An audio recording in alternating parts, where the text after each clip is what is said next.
Então, está aberto o Bar Balon. Nosso maravilhoso momento de confraternização aqui, enquanto a gente não pode sair de casa, tem que ficar nessa situação aqui. Mas aí coloca a gente também em contato com pessoas de longe, né? A gente não está podendo fazer os eventos presenciais que a gente costuma fazer além. Mas aí tem um ponto positivo de chegar aí em pessoas que não podem estar ou no Rio ou em São Paulo, podem estar em outros lugares, e também tem a grande maravilha de trazer o Alan lá da distante Chapecó para estar com a gente aqui e trazer essa apresentação maravilhosa e esse trabalho muito maneiro que ele fez aí, já internacionalmente elogiado, né, Alan? E eu acho que, assim, lembrando um comentário aí que eu fiz, eu acho que no Twitter hoje mais cedo, o Barbalon, ele, não é só a apresentação do Alan, e dois, não é só sobre a AA. Essa primeira edição a gente vai ter aí a apresentação do Alan sobre a AA, mas a gente espera ter futuras edições sobre outras ordens, outros assuntos, outras palestras, etc. E também Barbalon não vai ser só a palestra. A gente vai ter esse primeiro momento aí para a gente ver uma apresentação, uma informação, uma coisa diferente. E depois a gente vai fazer um mini debate em cima do que o Alan apresentar, respondendo as perguntas que vocês mandarem aqui na caixa de comentários. E depois a gente vai abrir esse link do Zoom, em que a gente está, só o pessoal do Calem tá fechado aqui, mas a gente vai abrir esse link para geral, como a gente fez na Festa da Lei. E aí todo mundo vai entrar, e aí a gente vai, enfim, não vai ter muita organização, a gente não vai fazer um debate no Zoom, não, a gente vai abrir e começar a conversar e ver o que vai acontecer nesse papo aí. Eu já estou aqui armado com o meu hidromel feito pela galera do Sangue do Vale, restinho daquele hidromel Babylon, que foi feito pela galera do Sangue do Vale. Então, hail, galera aí do Sangue do Vale. Acho que não tem ninguém com a gente agora no momento. Daqui a pouco eles aparecem. Daqui a pouco eles aparecem aí. Espero que eles escolhem hoje. Então, queria já receber então aqui o Alan, para o Alan se apresentar e falar um pouco do trabalho dele com a pesquisa, antes de começar a apresentação em si, dizer como é que ele o que levou ele para essa pesquisa, né, e como é que isso aconteceu aí para ele. Tá. A palavra é tua, Alan. Então, meu nome é Alan, eu acho que iniciei na AFA em 2005, 2006, e desde então é o meu principal interesse. Eu sou o cara por trás do Raid Nupra, né, quem não conhece, que é onde eu posto as minhas traduções da obra do Crowley. E eu comecei essa linha de pesquisa quando eu descobri que tinha várias linhagens da A e que elas não se reconheciam. Um tinha treta com o outro e brigava. Eu tentei começar a entender por que um cara não se dava com o outro, por que um dizia que o outro era válido e o outro era inválido. Aí eu fui lendo cartas, documentos e notas de rodapé, e aí eu fui construindo mais ou menos uma linha do tempo do que aconteceu. Que aí o resultado foi essa apresentação aqui. Para quem não conhece, então, só fechando aí, o Radnu, ele é hadnu.org, né, Alan? Isso. Lá tem uns textos, muito texto traduzido pelo Alan, que inclusive a gente estava conversando outro dia, você está já fazendo uma revisão das suas traduções lá no Radnu, não é isso? Tem coisa que é lá de, 2000 e cacetada, tem coisa de 10 anos, aí eu comecei a retraduzir tudo do zero.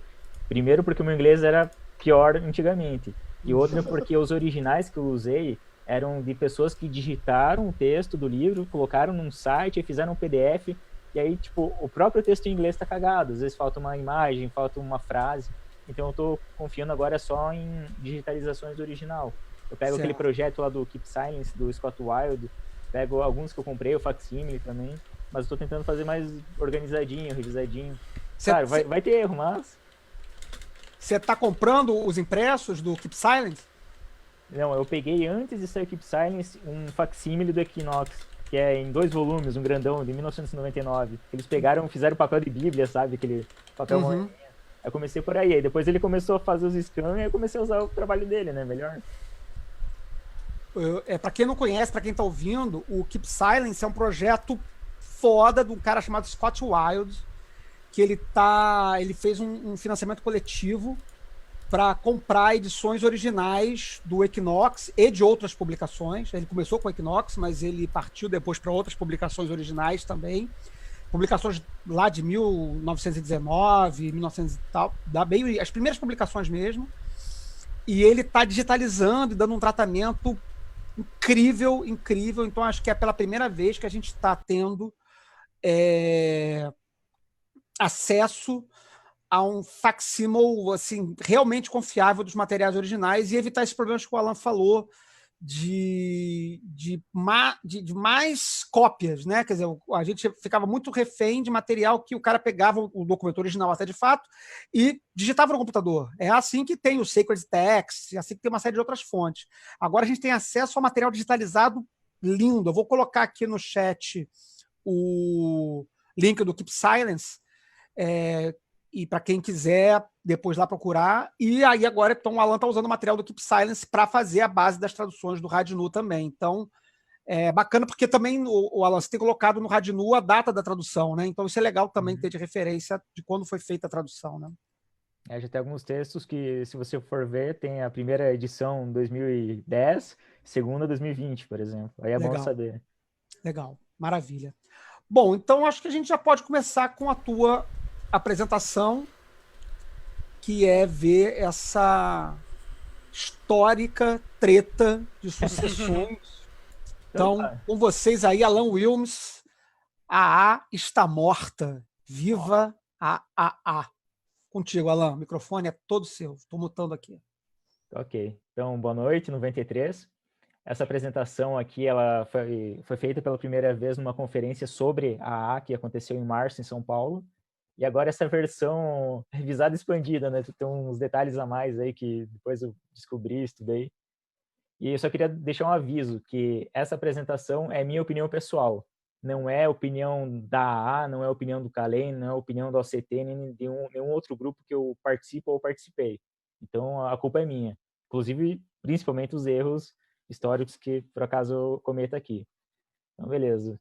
Começando. Eu só gostaria de saber se o slide está trocando, se está tudo certo ali com a tela. Tranquilo, beleza. Então, para começar, um resuminho de como estava a situação no ano em que Crowley criou a AA. Então, em 1898, ele iniciou na Golden Dawn, que era uma ordem mais maçônica, ensinava magia, tipo, a conta-gotas.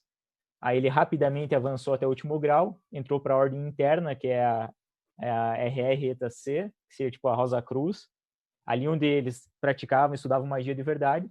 Ele rompeu com a ordem, teve um desentendimento lá com o líder, só que ele aprendeu muito, ele ficou um mago fodão, virou um patolino, um mago, sabe? E aí ele ficou muito próximo de duas pessoas, o Alan Bennett, que foi um instrutor dele de magia, eles moraram juntos, dividiram um flat, e o George Cecil Jones, que foi um dos padrinhos dele para entrar na Golden Dawn, que seria o futuro cofundador da AA. Nesse intervalo também, até 1907, ele viajou para a Índia, para o Sri Lanka, ele treinou yoga lá direto na fonte, praticou budismo, estudou Vedanta. Lá, o Alan Bennett ele acabou se mudando para lá porque ele gostava mais de budismo do que de magia e porque fazia bem para a saúde dele, porque ele tinha asma e outros problemas, e lá era mais quente. E aí ele foi lá beber da fonte. Aí ele se casou nesse meio tempo, ele recebeu o livro da lei no Cairo. Ele, enquanto viajava pela China, ele fez a invocação do algoides, do SAG dele, que não foi exatamente o Abramelin. Ele fazia uma invocação todo dia, todo dia, todo dia. Foi um período assim conturbado. A esposa dele ela se tornou alcoólatra. A primeira filha dele morreu. Enfim, foi complicado. Só que aí, quando ele voltou, ele já era outra pessoa. Ele se tornou um adepto de fato. E aí ele atingiu o primeiro samadhi dele. Então ele teve um dos principais resultados da magia, que foi atingir o anjo, e do misticismo, que é o samadhi. E aí ele também entrou em contato com o VVVVV, que não está claro se seria um mote dele, uma faceta dele, ou se seria uma entidade à parte. Ele recebeu os outros livros sagrados de Telemann naquela época. Então o que aconteceu? O George Cecil Jones e o Crowley eles queriam fundar uma nova ordem. Só que eles queriam primeiro preparar toda a estrutura da ordem, todos os rituais, graus, tarefas, e quando tivesse tudo pronto, eles iam esperar uma autorização. Eles queriam que tivesse um elo dos chefes secretos, da Terceira Ordem. Eles queriam que tivesse uma autorização espiritual. Eles não queriam simplesmente, sei lá, fazer igual Golden Dawn, tem um negócio que tem a letra, mas não tem um espírito. Aí eles se reuniram, esperaram, até que de repente surgiu o VVVVV, ou Crowley se tornou um Magister Temple. Aí eles interpretaram que essa era a autorização. Então aqui que começa a... Então lá no Liber Causae, que é a instrução que você recebe quando você se torna um probacionista, no dia que tu assina o juramento, é dito o seguinte, na lição de história. Também surgiu um VVVVV, que conferiu sobre DDS, que seria George Cecil Jones, ou Me, que é o Crowley, e outro, que é o Capitão Fuller, a autoridade da tríade. E eles, por sua vez, a delegaram a outros, que delegaram a outros e outros novamente, de modo que o corpo de iniciados pudesse ser perfeito, homogêneo, desde a coroa até o reino e além, ou seja, desde lá de Keter, do último grau, até o mais iniciante e além. Isso aqui foi escrito em abril de 1907, e eu considero que seria mais ou menos a data que a ata estava estabelecida mesmo. Tinha autorização. Agora reparem nesses termos aí, tríade e corpo de iniciados. Essa palestra é basicamente só sobre isso. O que é a tríade? A tríade são 3 cargos de oficiais que vieram lá da Golden Dawn, que eles copiaram. Seria o Imperator, que é o cara responsável por governar o templo, agendar as datas das coisas, é responsável pelas finanças, etc. No caso da não tinha finanças, é claro. O Cancelários, que seria o secretário, é o responsável pelas correspondências, mandar e-mail hoje em dia, por mandar as cartas, assinar juramentos, carimbar as coisas, e o Premonstrator, que é a fonte do ensinamento, é o professor, é a autoridade espiritual da ordem. Então, precisaria desses 3 para funcionar assim como era na Golden Dawn. Já o corpo de iniciados é toda essa arvorezinha aqui. O que quer dizer? A autoridade é delegado. O que acontece? Não é só esses 3 chefes que comandam a ordem. Você tem, por exemplo, aqui embaixo, espero que vocês vejam o meu mouse. Tem aqui, por exemplo, um probacionista, que é instruído por um neófito, que é instruído por um zelator, por um prático, assim por diante. Porque na A, cego não guia cego. Então, você sempre é orientado por alguém que esteja pelo menos um degrau acima. Existe, inclusive, uma regra não escrita de que você nunca revela o teu verdadeiro grau. Então, se tem uma pessoa que é um neófito, mesmo que você seja um ipsissimus grau 10, você só se apresenta como um grau 2, um zelator. E aí, se a pessoa chegar ao grau 2, você fala que é o 3, se chegar ao 3, fala que é o 4, assim por diante, até chegar lá em cima. Então, tem toda essa corrente de gente aqui. Pode ter gente que não tem instruído, pode ter gente que tem uma porrada de instruídos, mas se organiza assim nessa forma de linhagem, de corrente, instrutor e aluno. Só que tem um porém aqui. No grau de Adeptus Minor interno, é esperado que você atinja o conhecimento e conversação do Santo Anjo Guardião, do Sagrado Anjo Guardião. E aí eu vou ler aqui um trechinho aqui dos Libre, que falam sobre isso. A instrução oficial para atingir o anjo é o Liber 8. E lá diz o seguinte: no fim dos 91 dias, ele, no caso o adepto, retornará ao mundo, e lá ele executará a obra que o anjo lhe designou. E para aqueles que têm esse mestre, não há mais nada que necessite, desde que continue no conhecimento e conversação do anjo, para que finalmente venha a cidade das pirâmides. Ou seja, você tem um anjo, não precisa de mais nada. E lá numa estrela à vista, que é outra instrução básica da A, é dito que seu anjo o levará ao ápice da ordem da RC, ou seja, esses 3 graus aqui, a ordem interna. E o preparará para enfrentar o indescritível terror do abismo, que fica entre a humanidade e a divindade. Aí, então, no caso, quando você chega ao grau de Adeptus Minor, se, sei lá, teu instrutor morreu, não tem mais ninguém, você pode seguir sozinho com a instrução do anjo. Então, entende-se que o ideal é que pelo menos tenha alguém que seja Adeptus Minor vivo para te instruir. A partir dali, pode seguir sozinho. Existe também um outro detalhe numa estrela vista que diz que sempre que você avança o degrau, tem que preparar alguém para ocupar o teu lugar. Mas como tinha pouca gente, isso não aconteceu exatamente, né? A ideia era que, por exemplo, para eu chegar no grau de Magister Temple, no grau 8, eu tenho que preparar alguém para o grau 7 e assim por diante.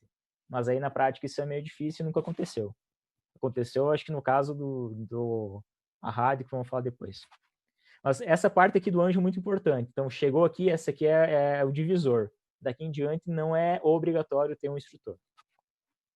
Então, a gente tem a tríade, os 3 cargos, Premonstrator, Imperator e Cancelários, e o corpo de iniciados. Agora eu vou falar sobre a evolução desses dois ao longo do tempo. Pode me interromper também. Então, a primeira tríade foi formada por esses três carinhas aqui. Crowley era o Imperator, o George Cecil Jones era o Premonstrator, a fonte da instrução da ordem, ele era o professor do Crowley.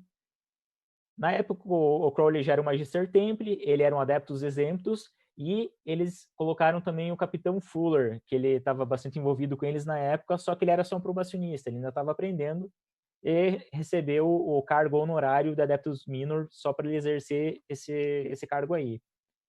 Então, nessa época, eles também planejaram a publicação do Equinox, que é aquele volume que o Flávio comentou antes, que são os livrão assim gigante.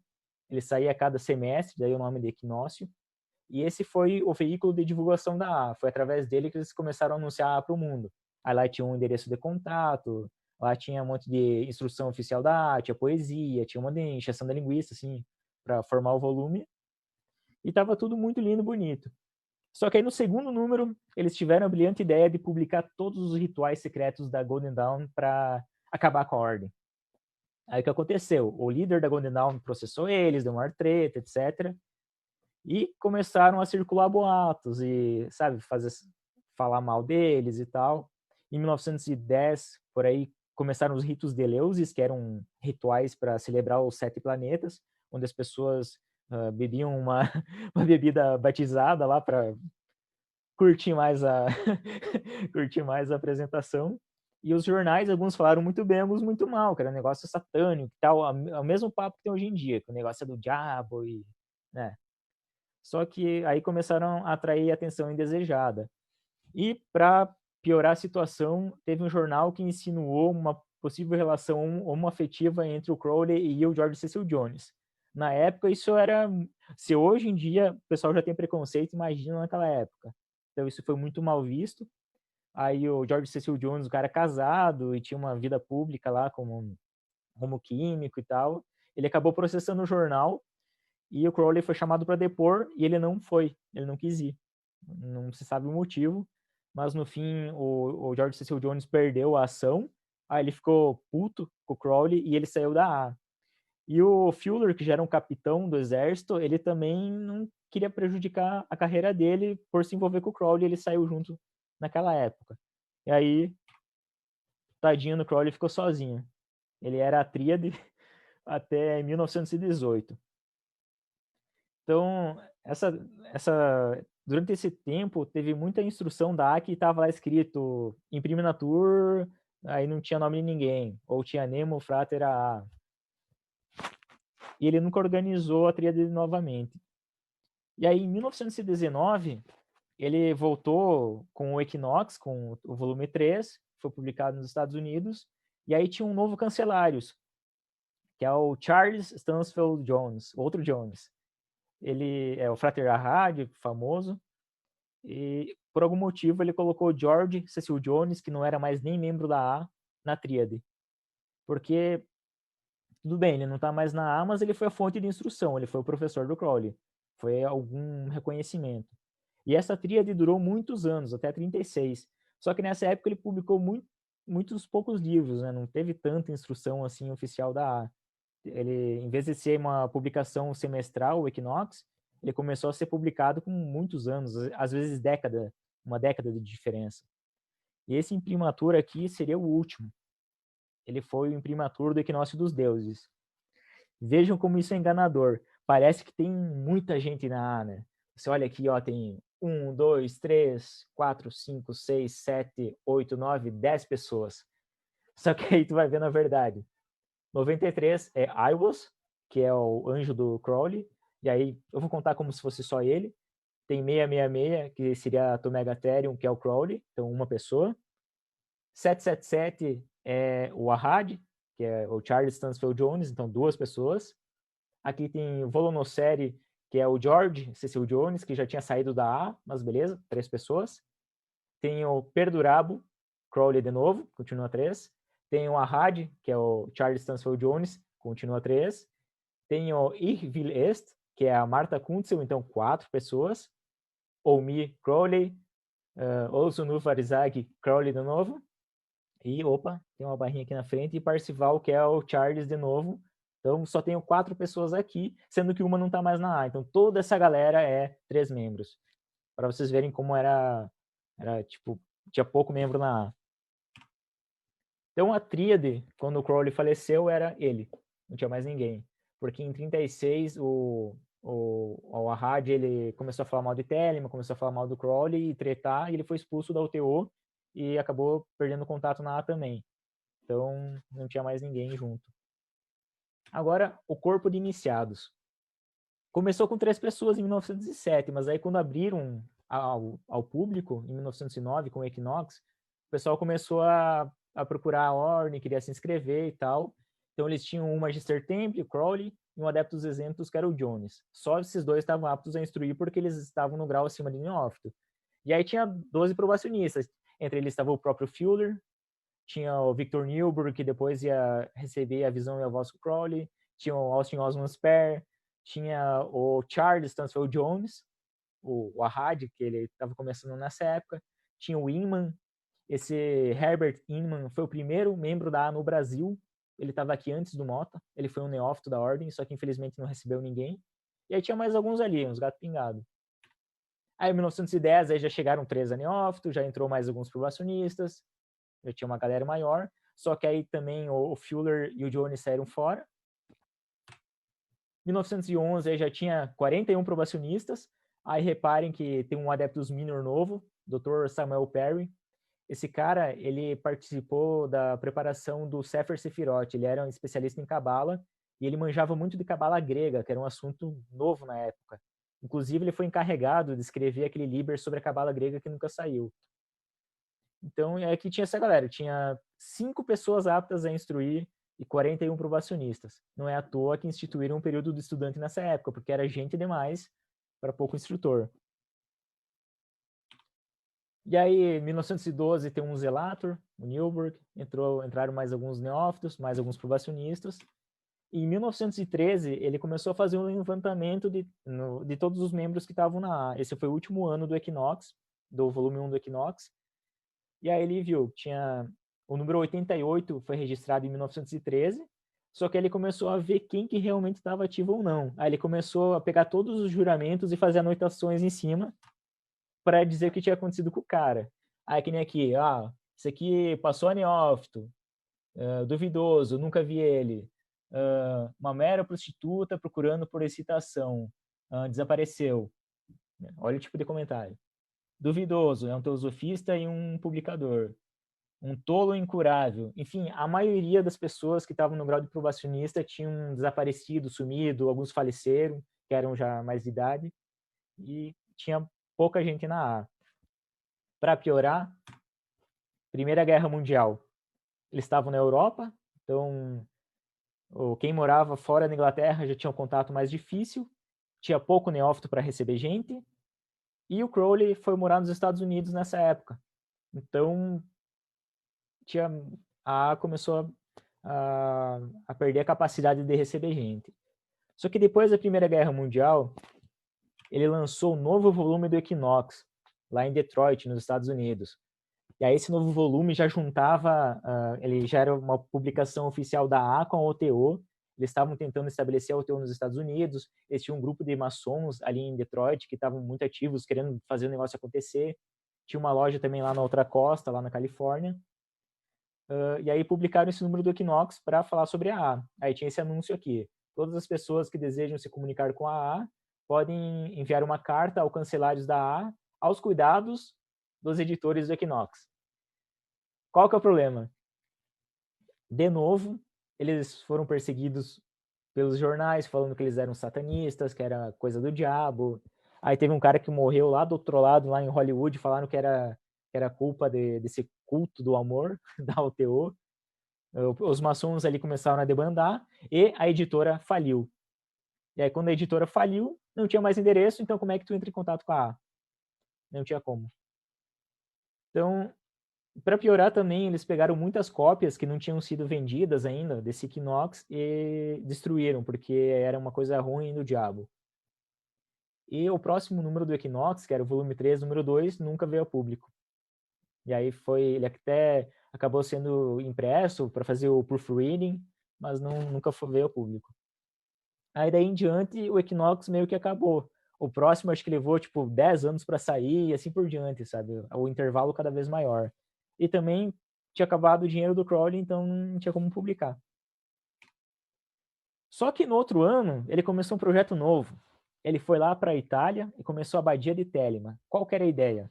Ele receberia pessoas na A para treinar com ele e ir morar com ele numa vila estilo Chaves, sabe? Ele tinha as casinhas ali. Nessa época passaram algumas pessoas bem conhecidas. A Leia Harzi, que foi a mulher escarlate dele na época. A Jane Wolfe, que era uma atriz americana que largou tudo. Ela tinha uma carreira boa em Hollywood, largou tudo para ir estudar com Crowley. O Carl Germer e a esposa dele também passaram um ano lá. E só que o que aconteceu? Esse carinha aqui, o Loveday, ele se mudou para Abadia, ele gostava muito das obras do Crowley, ele estava estudando magia, praticando, ele gostava mesmo. Ele se mudou com a esposa dele, Betty May. Quando eles chegaram lá, ela começou a escrever artigos dedurando tudo o que acontecia lá, todos os rituais e coisas esquisitas que tinham lá, para os jornais da Inglaterra. Então, enquanto eles estavam ali na Itália, a Inglaterra já estava começando a publicar coisa queimando a imagem deles. E para piorar, esse rapaz aqui, ele bebeu água de uma fonte contaminada, ele contraiu disenteria e morreu. E aí, é claro, ela falou que ele morreu porque tomou sangue de um gato e não sei o que, ficou... Enfim, eles acabaram sendo expulsos da Itália pelo governo do Mussolini e acabou a Abadia de Telema.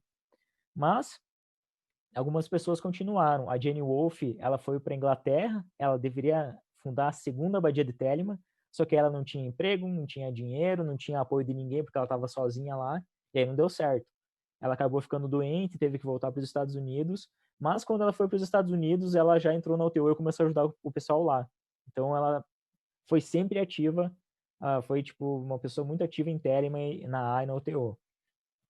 E o Carl Germer, né, que se tornaria o herdeiro do Crowley, que depois eu vou falar sobre ele.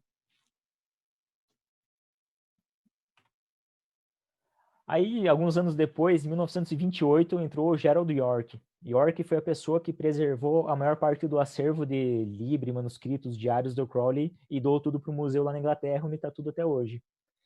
Ele foi encarregado de fazer um levantamento de todos os membros da A e entrar em contato com eles para fazer um modelo de assinatura lá que eles tinham planejado na época, porque o Crowley não tinha renda, eles queriam que ele conseguisse sobreviver e publicar mais livros. Então o York entrou em contato com os oito membros restantes da A, então não tinha quase ninguém.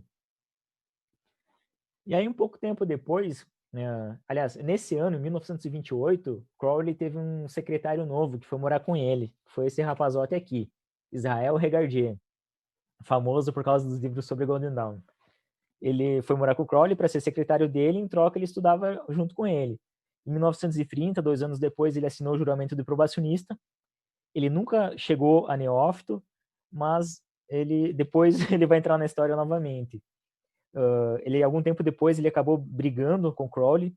Eles se separaram porque o Crowley fez um comentário antissemita para ele, que era judeu, e ele fez um comentário homofóbico para o Crowley. Aí os dois tretaram pro resto da vida, nunca mais se falaram. E o Regardier, depois dali, ele acabou entrando na Estela Matutina, que foi uma dissidência da Golden Dawn. Ele teve praticamente o mesmo treinamento que o Crowley, a Golden Dawn, no caso. E seguiu tocando o barco por conta própria. E mais ou menos nessa época também, a OTO estava começando a bombar lá nos Estados Unidos. Tinha a loja Agape, que foi fundada, a segunda loja Agape, que foi fundada em 35, ali perto de Los Angeles, Pasadena, aquela região. Ali tinha um membro da A, que era o Wilfred Smith, esse cara aqui. Ele recebeu uma porrada de gente na A, tem muitos juramentos assinados com ele. Dentre eles estava o Jack Parsons, famoso cara lá do combustível de foguete. Aí chegou um ponto que ele foi afastado do UTO pelo Crowley por causa de conflitos idiotas, mas ele assumiu o juramento de Magister Temple e depois o Jack Parsons também, eles eram bem próximos.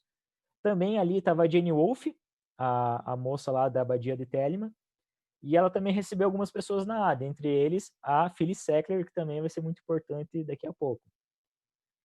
Na época, o pessoal morava na loja Agape, o Jack Parsons, ele comprou uma mansão, então cada um tinha o seu quarto, eles moravam lá, faziam missa agnóstica e tal. E aí muita gente acabou se envolvendo com a A também por causa disso. Só que, é claro, a maioria acabou debandando, assim, poucos chegaram a neófito.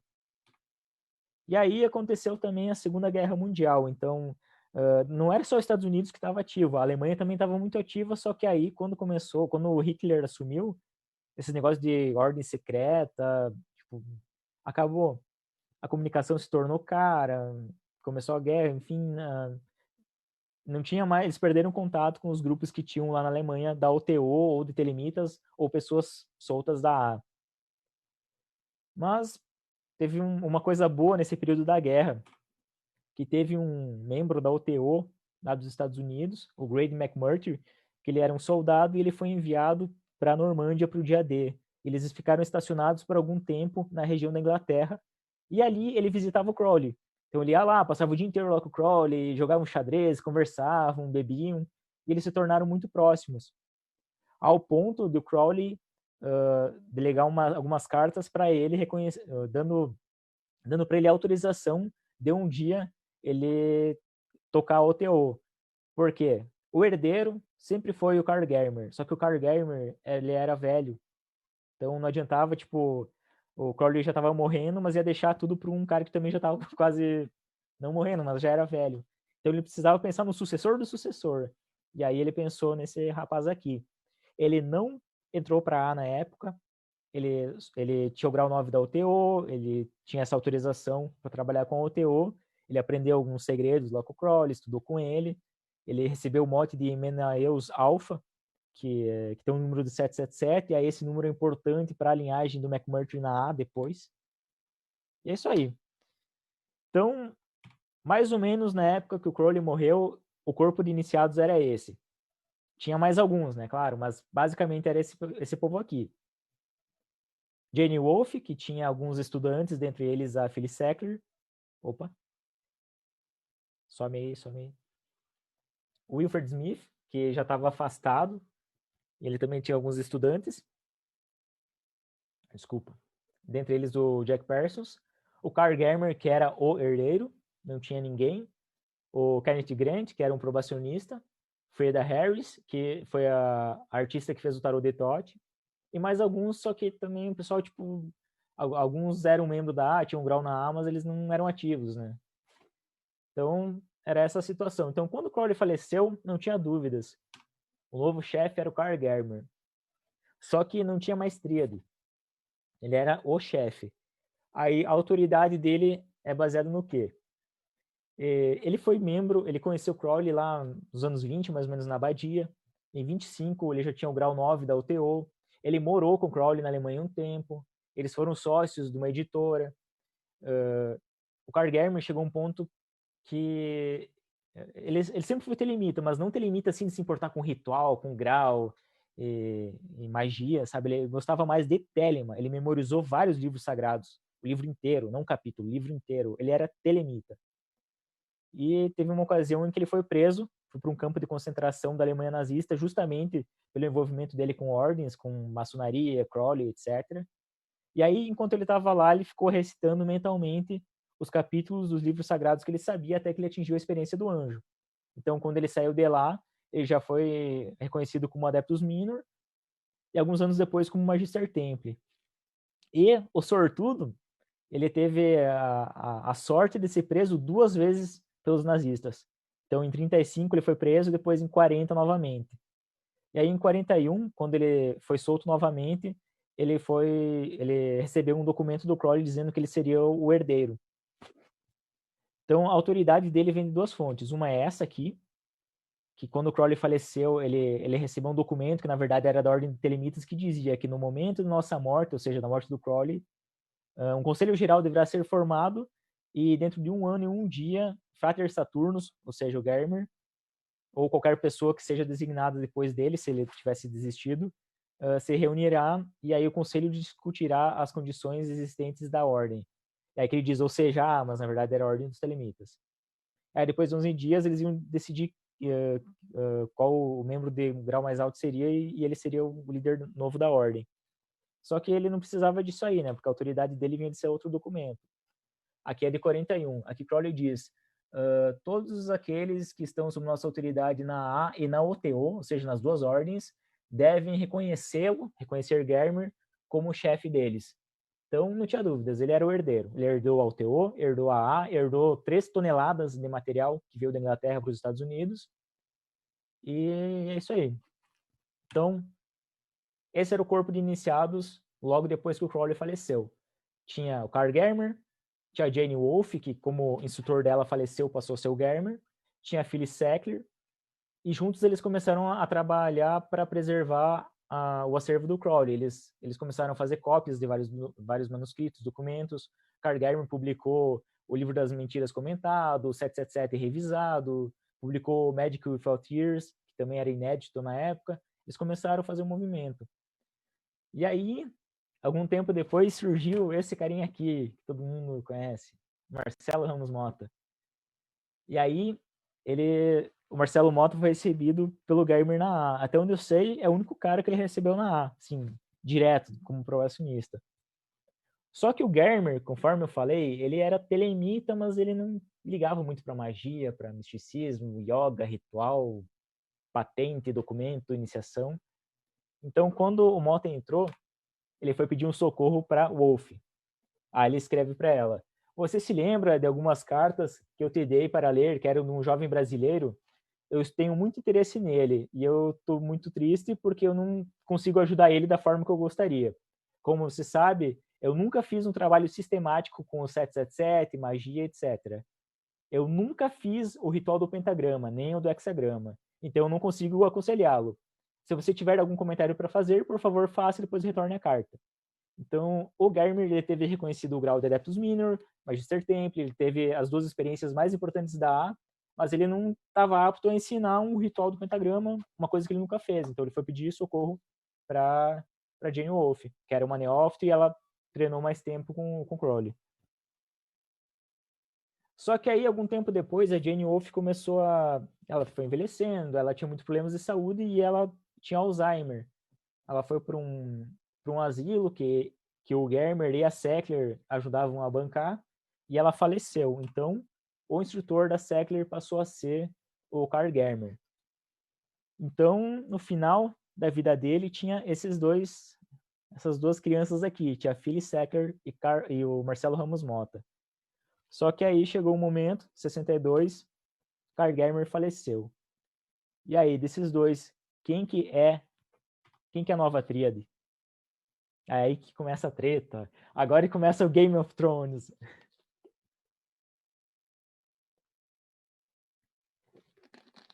Se alguém quiser falar alguma coisa, por favor, pode falar. Alan, só para avisar que eu tô aqui anotando as perguntas do chat, tá? Que o pessoal tá mandando 1 milhão de perguntas para você, mas eu tô anotando para fazer no final, que eu acho que é melhor para todo mundo. Tá bom. Tá bom? Tá bom. Mas o pessoal tá se amarrando. Manda ver aí. Treta? É, muita treta. Eu vou começar a falar pela Phyllis Sackler. A Phyllis Evalina Sackler.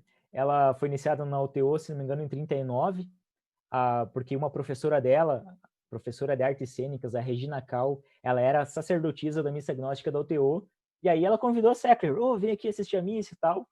E quando ela foi ver a missa, ela se encantou com as pessoas, com o nível intelectual daquelas pessoas que estavam ali. Ela pensou: putz, eu tenho que me envolver com essa galera, eu tenho que conhecer eles. E aí ela começou a frequentar. Ela acabou conhecendo o primeiro marido dela, que era o Paul Sackler, que ele era membro do UTO também. Eles tiveram, acho que 2 ou 3 filhos, eu não me lembro. Aí chegou uma época que o cara, vazou, deixou ela sozinha com as crianças. Ela não tinha emprego, tinha que criar as crianças e tal, e ela era tipo a zeladora da loja. Eles davam comida e teto para ela e ela limpava tudo, cozinhava, fazia tudo. A mulher é muito guerreira. E em 1940, ela assinou o juramento de probacionista com a Jane Wolfe. E aí começou a carreira dela. Só que ela chegou um ponto que ela também ficou descontente com a TO, com o grupo de pessoas ali, e ela acabou saindo e trabalhando por conta própria, fazendo os rituais dela, praticando yoga do jeito que ela entendia que era melhor. E sempre em contato com a Jane Wolfe também. E aí a Jane Wolfe, ela falou que ela imaginava que a Sackler era a sucessora dela. Aí ela fala aqui que ela teve uma visão de que a Sackler era a escolhida dela e tal. E as duas ficaram muito próximas. Inclusive, a Sackler é herdeira da Jane Wolfe. Todos os diários, manuscritos, todas as posses dela foram para a Sackler.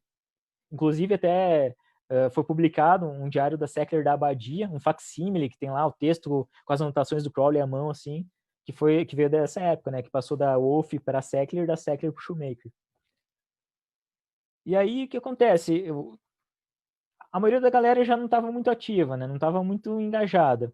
E aí, os poucos que estavam ativos começaram a se envolver bastante, trocar muita carta, ficaram próximos. E aí, chegou um ponto que o Carl Germer falou o seguinte para Jane Wolfe.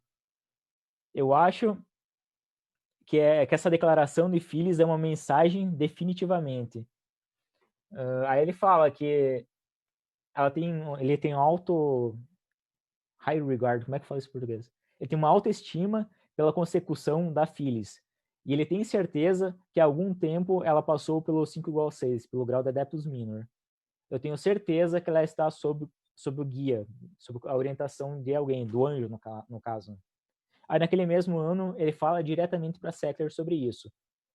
Querida criança, as suas perguntas vão direto ao poço de um dos problemas mais profundos que torturaram as mentes de todos os iniciados desde tempos imemoriais. Eu suponho que esse seja o conflito entre ser humano com corpo de carne e o fato de que você chegou até ou acima de Tiferet, ou seja, o grau de Adeptus Minor, onde a voz do guia secreto está gradualmente tomando controle e começa a falar com a sua alma. Então, que ele reconhece que ela é um Adeptus Minor. Então, aí o que acontece? Baseado naquele documento lá da Ordem dos Telemitas, que o Germer achava que ele era o herdeiro por causa daquilo, ela também via que, como o Germer faleceu, ela era o membro de grau mais alto e, portanto, a sucessora. Então, tem uma reivindicação de linhagem dela que vem por aqui. Agora, falar sobre o nosso querido conterrâneo Marcelo Ramos Mota. O Marcelo Mota, ele foi membro da FRA no Brasil, e a FRA foi fundada por um cara que teve um envolvimento com o Crowley. Então, lá na FRA tinha um quadro que tinha foto do Crowley. E assim que ele ouviu falar do Mestre Therion pela primeira vez. Quando ele estava viajando pela Europa, ele achou um livro, que era uma biografia do Crowley, que tinha na capa aquela mesma foto. Ele leu a biografia, ficou muito interessado, falou com o líder da FRA na época, dizendo que ele queria saber mais sobre o cara. Ele falou, não, então eu vou te dar o contato do herdeiro do Crowley, que era o Carl Germer. E aí, quando o Mota foi estudar letras nos Estados Unidos, ele entrou em contato com o Germer. E aí começou a relação deles. O Mota, tipo, no começo, ele levou 7 anos para chegar em Neófito, mas ele, tipo, no começo ele era muito enrolado, ele não era um bom aluno. Ele foi lá, ele tinha que estudar, tinha que fazer a faculdade de letras, ele começou um mestrado de letras, eu não sei se ele se casou, só se juntou com uma mulher lá, teve 2 filhos, ele queria ser um escritor, começou a escrever roteiros para televisão, tentar escrever livro, não dava certo, enfim, ele tinha muita coisa para fazer, e aí ele só começou a se dedicar de verdade lá por 59, e aí quando ele começou a se dedicar, começou a ter resultados, e aí o negócio o caldo começou a engrossar. Depois que ele voltou para o Brasil, um belo dia, enquanto ele estava preparando o Liberalif com o Germer, que seria impresso no Brasil e vendido nos Estados Unidos, ele mandou a seguinte carta. Ele falou que não importa o que você pense de Marcelo Ramos Mota, ou seja, de si mesmo, né, ele estava falando em terceira pessoa, não importa o que você pense de Mota, pessoalmente ele é, com a aprovação dos chefes secretos e de 666 e de Aiwas, ele é a besta encarnada, o sacerdote dos príncipes, o chefe da AA e o seu superior, ou seja, ele estava dizendo que ele era superior ao Germer. Você deve a ele lealdade e obediência, e assim por diante. E aí ele vai nesse mesmo mindset. Ele teve alguma experiência muito foda, ele pensou, putz, eu passei o Germer, agora eu sou superior do Germer. E aí ele esperava que o Germer, tipo, reconhecesse, não, é verdade, você realmente é a besta e tal. Só que aí o Germer não foi muito amigável. Falou, seu idiota miserável, eu já vi Já observei muitos casos similares de doença de demonite, mas a sua bate todos os recordes em nossos arquivos. Eu vi a doença começando meses atrás. É uma coisa boa que finalmente veio abertamente, surgiu. A interpretação mais caridosa que eu posso fazer é que você assumiu prematuramente o juramento do abismo, sem ter se preparado previamente por iniciação, sem ter iniciação prévia. Se este for o caso, não há nada que eu possa fazer. Eu tenho que deixar para você ou assassinar o demônio ou ser comido por ele. E aí, na época, saiu o Liberalif, mas o Mota tinha na cabeça que ele era o chefe da A, que ele era a nova besta e que ele era um Adeptus Major. E aí, no Imprimatur, ele colocou ali o mote que ele fez para ele. Opa, acho que aqui tá coberto agora. Ele colocou esse mote aqui, o último aqui embaixo, para quem tá vendo, que, como Imperator Adeptus Major com a letra Phi, grega. Só que isso não passou para o Garmin para aprovar. E aí depois, quando saiu errado, ele colocou que deu um monte de erro e tal, que o neófito responsável pela impressão foi punido de acordo, que era ele mesmo no caso. Então ele tipo, baixou a bola um pouco. E aí mais tarde ele se explica para o Germer. Eu me chamei de adepto, ou ao invés disso, adjuvo. Minha avaliação da situação é que adjuvo é, se todos os planos forem considerados, um mero neófito. E não poderia ser mais do que isso. Mas em certo plano, existe um adjuvo que é um adeptus major, realizando a tarefa administrativa de um adeptus major. E é assim por diante vai falando. Ele diz que ele enxergava que ele estava direto sob o Mi, que é o Crowley. Inclusive está aqui no imprimatur, tem o Mi e o Mota. Então, foi basicamente isso. O Mota ele sempre tinha esse negócio. Eu estou fazendo as tarefas do grau X, mas, falando de consecução, eu estou num grau mais elevado. Inclusive, bom, eu já vou falar mais para frente sobre isso. Enfim, aqui o Germer fala que a sua reivindicação, o título ou grau de besta, é apenas uma coisa menor, ou seja, a repetição do outro título. E embora o próprio Crowley tenha assumido o grau apenas 13 anos depois de ter se tornado um Magister Temp completo, enquanto você, no melhor dos casos, é um neófito. A relação deles estava um pouco desgastada, mas depois eles se reaproximaram. O Mota assinou o juramento do Zelator. Quando o Germer faleceu, na última carta ele disse que também o Mota já estava ouvindo a voz do Hierofante, então já estava tudo bem. E aí o que acontece?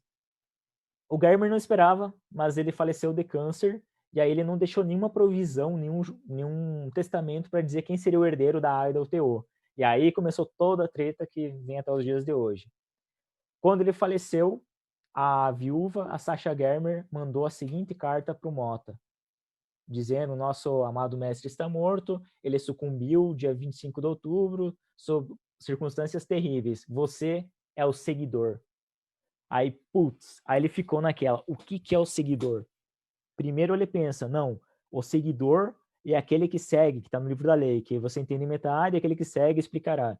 E aí ele ficou nessa, né, interpretando assim, depois ele achou que o seguidor poderia ser aquele que herda a OTO, depois pensou isso sobre a A também, mas enfim, ele sempre ficou pensando o que seria esse seguidor, e a Sasha nunca explica.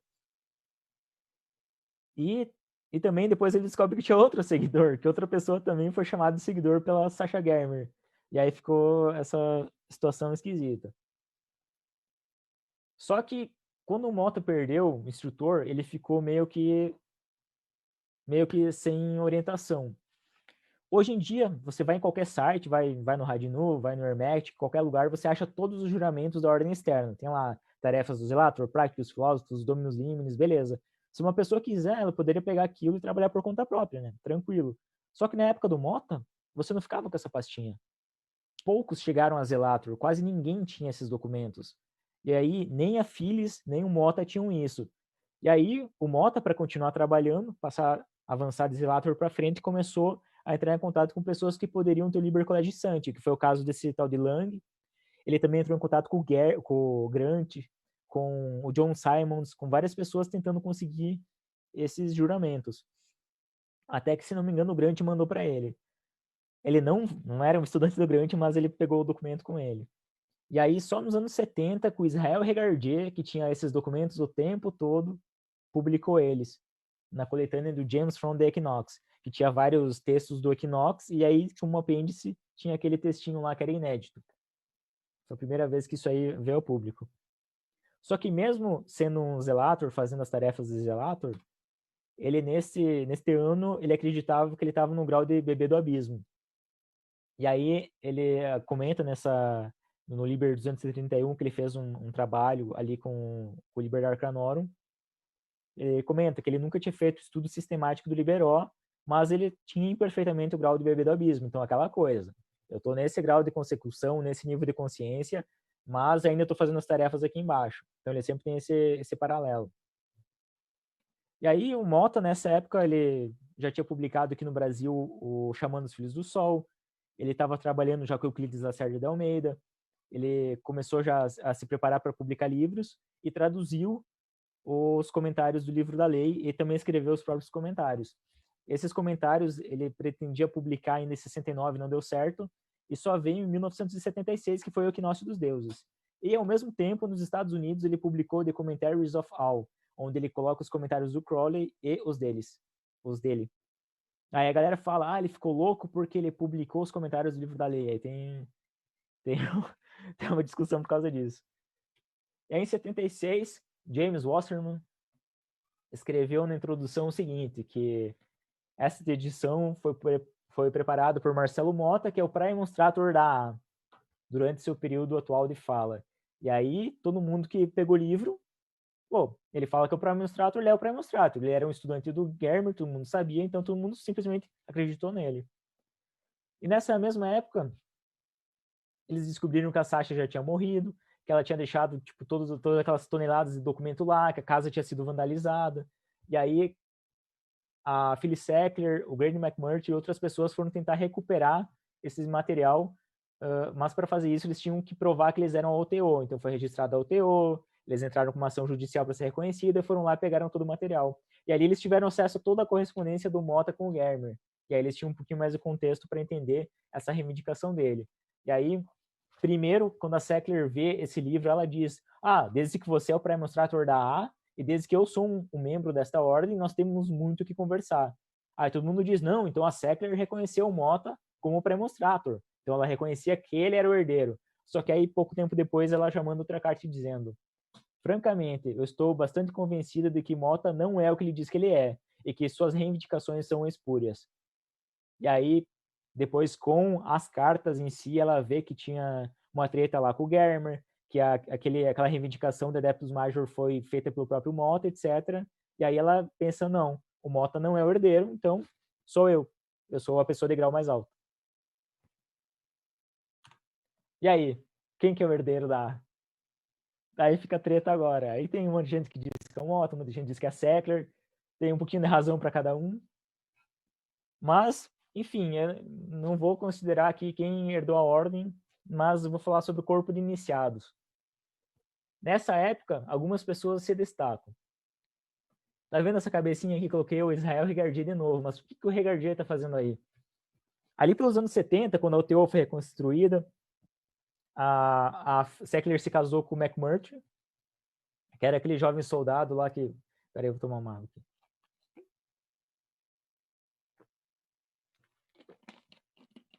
Início dos anos 70, então a UTO foi reconstituída, não sei, pela Phyllis Sackler e pelo Grady McMurtry.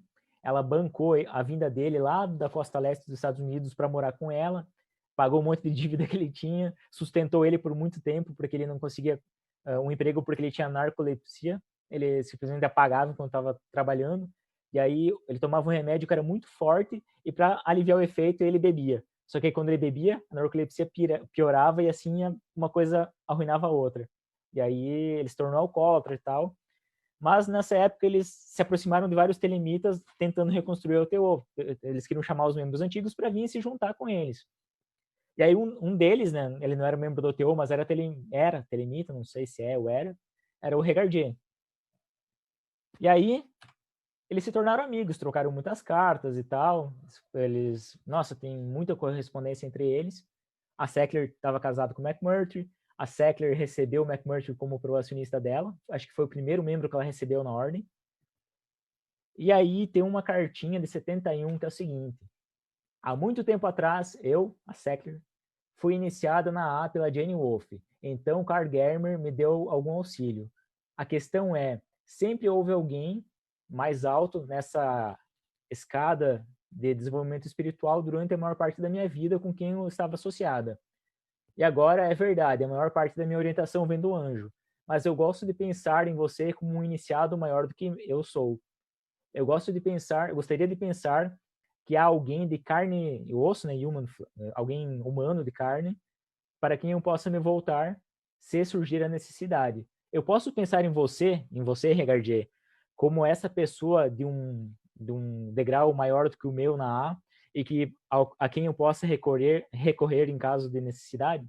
Então, aqui que esquenta a linhagem do Regardier. O Regardier achava que a A tinha acabado, que tinha ido pro caixão com o Crowley. Mas aí ela falou sobre isso, ela falou que tinha membros, e aí o Regardier em algum momento começou a receber pessoas também. E aí começou a crescer essa árvore aí. Foi aqui que a ela nunca funcionou muito bem, a sempre teve poucos membros, mas agora sim que ela começou a bombar, agora que o pessoal começou a receber uma galera, agora que não tinha administração fixa nem nada. Então, a Sackler recebeu o McMurtry. O McMurtry, ele foi expulso depois por ela, porque, segundo ela, ele não fazia nada. Só que ele, antes de ser expulso, ele tinha assumido o juramento de Magister Templi. E aí ele falou o seguinte, eu sou Magister Templi, sou do grau 8 e você é do grau 5, você não pode me expulsar. Essa foi a lógica dele. E aí, mas não é só isso, assim, tu olha, o cara sacaneou, mas ele acreditava que ele seria o 777, o novo filho mágico do Crowley. Tem alguns indícios de porque ele seria isso e tal, mas é isso que esquenta a linhagem dele, que a linhagem dele sobreviveu via Cornelius, via Heydrich, via outras pessoas por aí, que são pessoas fazendo um trabalho muito foda. A Phyllis Sackler também teve vários outros estudantes, aí os outros dois mais famosos são o James Eshelman. O Eshelman é o cara que publicou aquele livro de capa azul sobre a A, que livro maneiro, e ele fundou, junto com ela e outra pessoa, Anna Cria King, o Templo de Telemann, que é uma ordem iniciática baseada na Golden Dawn, só que com rituais telemizados. Só que aí, em algum momento, ela e o Eshelman, eles se distanciaram. E aí ela recebeu um novo estudante, que é o David Shoemaker, e os dois se aproximaram muito ao ponto de que ele se tornou herdeiro dela na A. Então, ela deixou a A para ele e uma autorização para ele continuar o trabalho dela com o College of Thelema, que aí acabou se tornando o Temple of the Silver Star, o Templo da Estrela de Prata. Aí, do outro lado, o Regardier também recebeu algumas pessoas na A gente não tem relato de muitos, mas o mais famoso é o Gerald Suster, não sei. Esse Gerald Suster, ele escreveu vários livros sobre tarô, Crowley, escreveu uma biografia, e ele teve um estudante na Sérvia, que é o Frater Alium, e o Frater Alium teve outro estudante, que é o Frater Aureus, que é o instrutor do Frater B aqui do Brasil. Então tem toda uma linhagem que veio para o Brasil via Israel Regardier, que é essa aqui. E o Mota também não ficou parado, o Mota recebeu muita gente na A, tanto no Brasil quanto nos Estados Unidos. O principal estudante dele, eu acredito que foi Euclides Lacerda de Almeida, porque ele ficou muitos anos com o Mota. Ele esteve envolvido quando eles tentaram fundar a OTO do Mota no Brasil.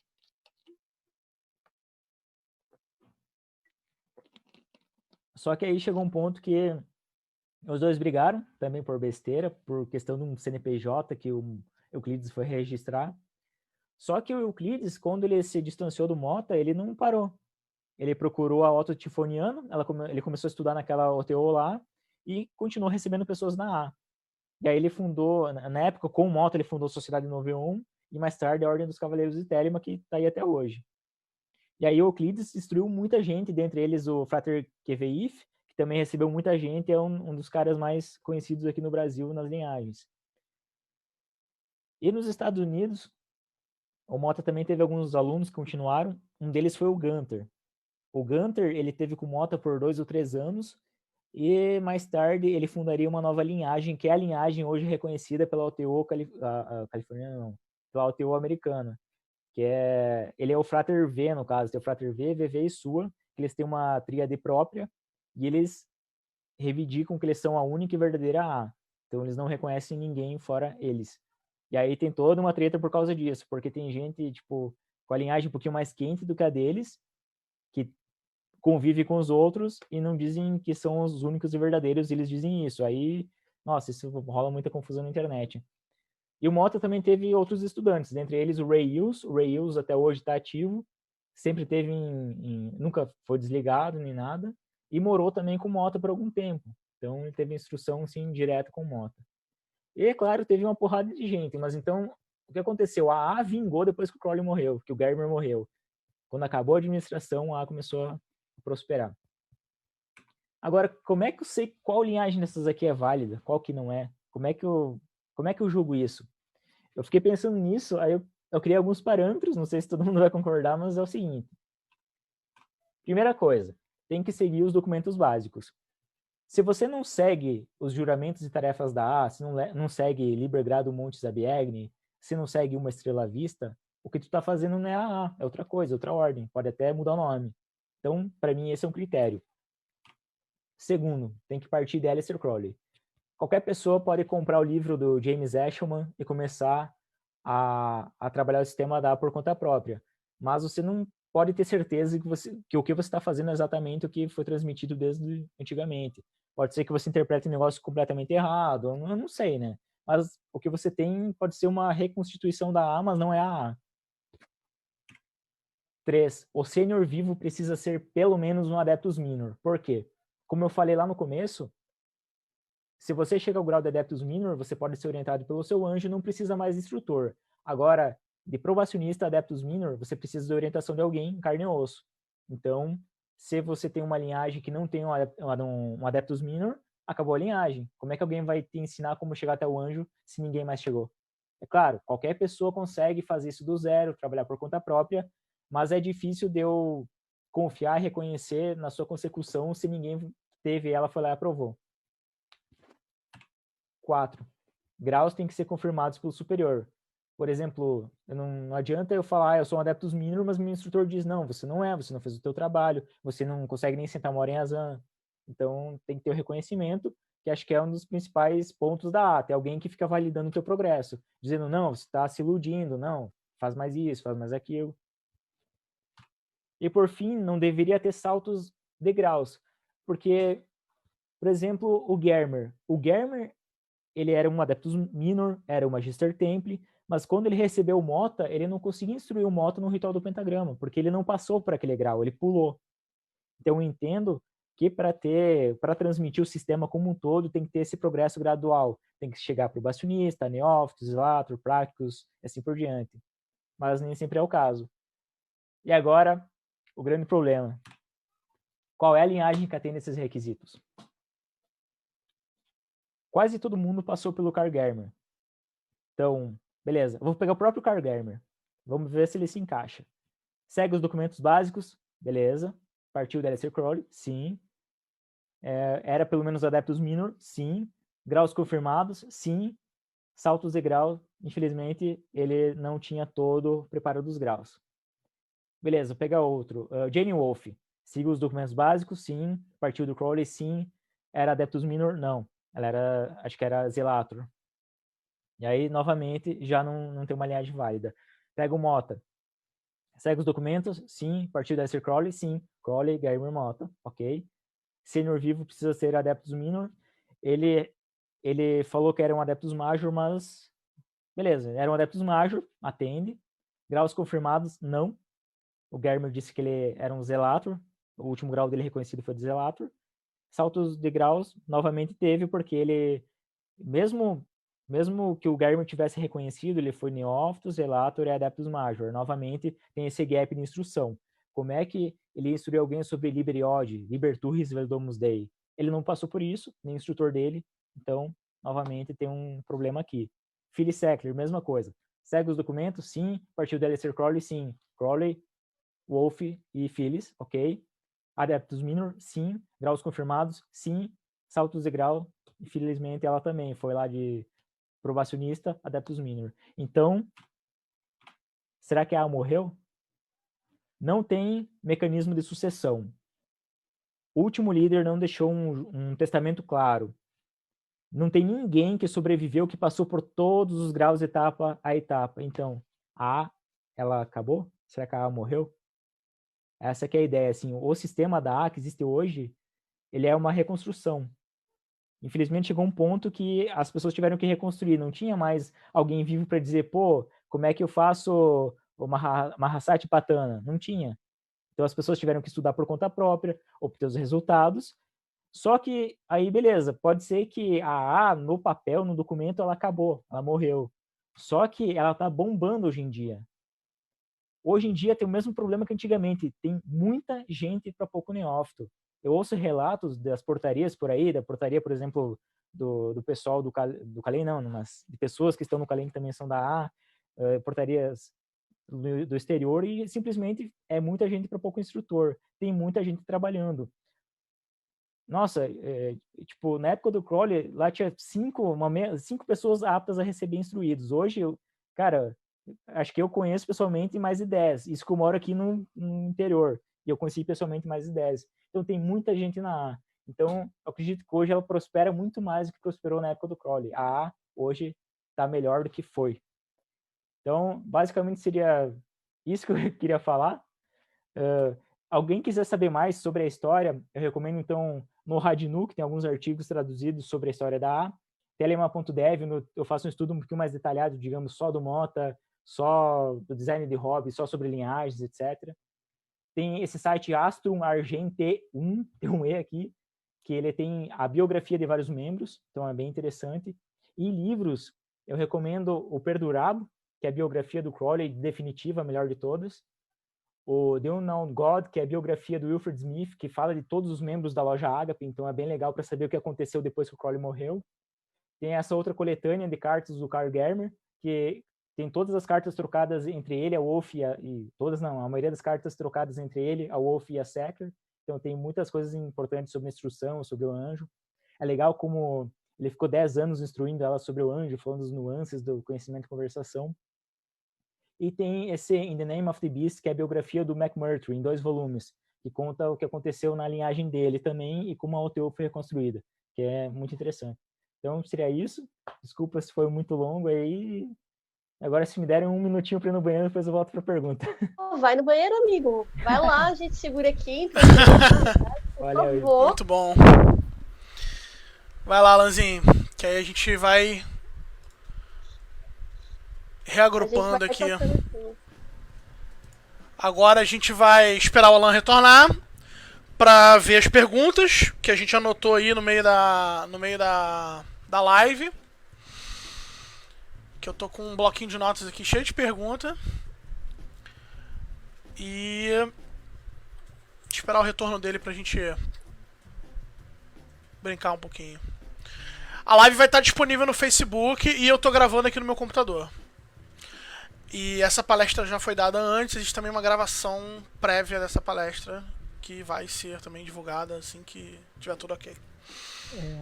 Acho que as 2 palestras, na verdade, ficam até bem complementares, porque essa foi bem mais assim abrangente historicamente do que a outra que a gente também tem aí, que vai liberar daqui a pouco, mas ela também tocou em outros pontos, outros detalhes. Sim, verdade.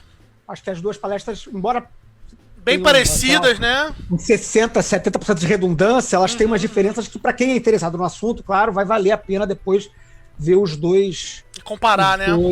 Para complementar mesmo, assim, né? Porque tem informação que tem uma que não tem outra, mas assim, sei lá, 70%, 80% de informação tá repetindo nos dois conteúdos aí. Mas, cara, bom, a gente vai... O Murilo tá falando aqui para salvar no podcast. É uma ideia, né? Não pode ser, né? Mas acho que vai ficar mais redundante do que redundante. Alan, já de volta aí, cara. Porra, muito, muito obrigado, cara. Pô, foi incrível, a galera tá aqui. Eu não acompanhei todas as perguntas, mas acho que o Vinícius Tô com bastante coisa anotada aqui. Anotaram. Cara, em resumo, não precisa assistir Game of Thrones, cara. Mario, TO, cara, sério, é treta. Porra, e tá aqui do lado, né? Tá tipo assim, tá pertinho, só esticar o braço que pega a treta ali. É muito maneiro. E esse negócio de assim, né? do finalzinho do resumidamente, né? Quer dizer, alguém falou assim, né? A tá morta, aí o Diego, né, falou aqui, não, tá vivíssima, Mas, né? Pois é. Né? Porque dependendo do critério que você escolher, não tem nem. Já no Guerme já deu ruim. Pois é. Exatamente. Né? Exatamente. Dependendo do critério que você escolhe de validação, já dá ruim no Guerme. Mas aí se você pelo menos exclui esse critério do salto de grau. Pô, né? eu tava pensando exatamente a mesma coisa, né? Porque, assim, dentre os critérios, é quase que o mais perdoável, né? Assim, dentro da... Né? Porque né, tem toda uma série de reconhecimentos, né? Sim. Porra, né? Vai dizer que o cara não, mas ele tem um superior que reconhece o grau apesar de ter pulado, né? Mas mesmo considerando isso, depois dá ruim. Então... dá ruim de novo. Aí, por isso que eu falo, eu me posiciono muito na internet em relação a isso, enfim, negócio de linhagem, né? Eu acho que é mais importante que você estar preocupado com a linhagem, é você estar preocupado com o que você está aprendendo. Acho que é muito mais vital. E uma coisa que eu acho que é legal, também paralelo a isso, a esse debate aqui, é uma palestra que o Peu deu ano retrasado no colóquio sobre formas de sucessão. Uhum, né? sim, nossa. Em que ele propõe, isso tá lá no canal do Kalem, lá no YouTube. Verdade. Né? Procurem lá. Esqueci o nome. Deixa eu procurar aqui pra você. Tradição, alguma coisa assim? Vou procurar aqui rapidinho. Assim. Foi no colóquio de 2018 sobre tradição e transformação, se eu não me engano. Aguenta aí que eu vou achar o nome. E aí, essa palestra do Peu, ele propõe outras formas de abertura, né, de trabalho da ordem, sem ser necessariamente por essas ordens de linhagem consecutiva direta, né? Ele apresenta uma série de outros trabalhos interessantes. Vale a pena também para a galera que quer ver outras perspectivas de como isso pode funcionar, apesar de não ter linhagem consecutiva aí funcionando, né? Como que isso, na verdade, tudo bem. Formas da transmissão, conflitos entre hierarquia e genealogia. Essa palestra aí. Essa aí é muito, muito boa. Muito boa. Vou colar o link no chat. Cola lá o link no chat que vai valer a pena. Essa palestra é muito bacana do Peu. O que importa é que teve um carinha que foi lá, sentou no pé do outro, estudou com ele, que estudou com outro, até chegar lá nos fundadores. Dane-se um pedaço de papel, igual o Duchin fala isso. Você pode pegar o juramento, um pedaço de papel e limpar a bunda. Com papel. Você pode fumar o juramento. Igual alguém fez aí. Maravilha. Então vamos começar a pescar umas perguntas aí que a galera fez aí. Tá. Eu acho que eu anotei todas as perguntas, gente. Se faltar alguma e a pessoa sentiu que fez a pergunta e eu não comentei, lança de novo no chat. A Raquel também deu uma pescada em alguma coisa, mas a gente estava mais ou menos alinhado nas mesmas, né, com as mesmas preocupações. Então vai, amigo, bota pra jogo que eu te apoio aqui. Vai lá. Beleza. Então, lá atrás... E aí, Alan, se você quiser retomar o slide também pra pegar o apoio, é contigo, tá? Vê no teu feeling aí. Porque essas perguntas provavelmente vão seguir uma lógica da apresentação, né? Nossa, o Peu fez um comentário no chat ali que daqui a pouco eu vou ler. Vamos lá, enquanto você responde aqui a perguntinha. Deixa eu botar sua carinha na evidência aqui, dividir a tela, show. André Carvalho. Foi na época da divulgação dos rituais da GD que surgiu o boato que o Crowley teria uma relação com Cecil Jones? Foi mais ou menos nessa época, se não me engano, no próximo ano. O que aconteceu? Eles se queimaram com Mathers. Mathers era maçom influente. Westcott era maçom influente. Então, cara, daí eles queimaram todo mundo. Aí foi os jornais. Aí, putz, você foi o boi com a corda. Show. Pergunta fácil e rápida de responder. Felipe Zampieri perguntou o seguinte: o que exatamente da GD foi publicado? Cara, no Equinox foram os rituais dos graus. Não tinha. No número 2, eles colocaram todos os rituais da ordem externa. No próximo número colocaram o ritual da Adeptus Minor e os manuscritos Z, que é uma Z1, Z2, Z3, né? Invisibilidade, evocação, comentário da Fórmula Neófito. Mas, basicamente, cara, pegaram os rituais secretos e, puf, colocaram lá fora, acabou, né? Aí tiveram que reescrever tudo, aí fundaram Alpha e Ômega, que seria a nova Golden Dawn. enfim, ali eles acreditavam que por publicar a ordem fizeram que ela deixasse de ser secreta e mataram ela. Isso aí. Marcos Paulo Monteiro fez a seguinte pergunta. Nemo é o nome mágico padrão do Magister Templar. Mas o que significa exatamente Frater AA? Quando não há indicação das tríades dos colégios, Frater AA é só um título? Frater da AA? Ou é o nome de todo o corpo mágico personificado no 8 igual a 3? Geralmente tá Nemo, Frater AA, que seria nenhum homem ou Magister Templar, o irmão da AA. Show. Inclusive, se for aqui nesse telemann.dev, tem um artigo só sobre imprimatur. Lá explica todos esses nomes, siglas, o portal, lá aquela capinha dos livros, o que tá escrito ali, quem que eram os oficiais em cada imprimatur que saiu, inclusive de imprimatur moderno e tal. Dá uma olhada lá. Legal.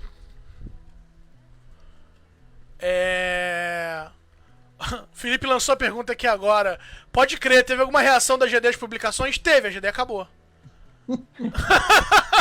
Assim, tiveram vários outros problemas, é claro, mas esse foi um dos problemas que culminou no encerramento da GD como nós.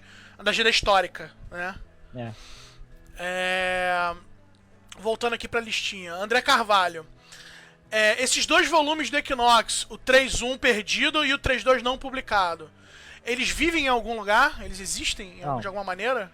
O volume 3, número 1, ele foi publicado, é o Equinócio Azul, aquele da capinha azul lá, onde tem a maioria das instruções da UTO públicas lá, tipo, aquelas cartas, manifesto da UTO, etc. Mas o 2, que aconteceu? Eles compilaram, ele ia ter aquele texto sobre Jesus, ia ter o Liber Colegisante, que são todos os juramentos, ia ter a continuação de Um Mestre do Templo, que é o diário do Ahad, ia ter um monte de coisas ali, só que no fim eles mandaram lá a gráfica preparar, eles pegaram a cópia lá de proofreading para revisar, só que eles não tinham dinheiro para pagar a impressão. Aí no fim eles pegaram todas as cópias que tinham lá na editora e botaram fogo. Caraca. E parece que até hoje não voltou nenhuma. A gente só sabe o que ia ter lá porque o Crowley anunciou, no próximo número vai ter isso aqui. Entendi. Putz. Mas do que ele anunciou, a gente tem tudo. Tipo, o livro o de Jesus é o 888, né? O Gospel According to Bernard Shaw, né? Sim. Aí o que aconteceu? Ficou lá nos arquivos do Crowley, no manuscrito. Aí mais tarde veio o Carl Germer, outra pessoa e publicou. Por exemplo, esse 888 virou Crowley on Christ, não sei. Aí teve outros, o Liber Colegisante, o Regardier publicou. O diário, a continuação do diário do Ahad nunca saiu. Dizem que foi destruído porque ele e o Crowley tinham feito uma operação de magia sexual, e aí ele também tinha vergonha daquilo.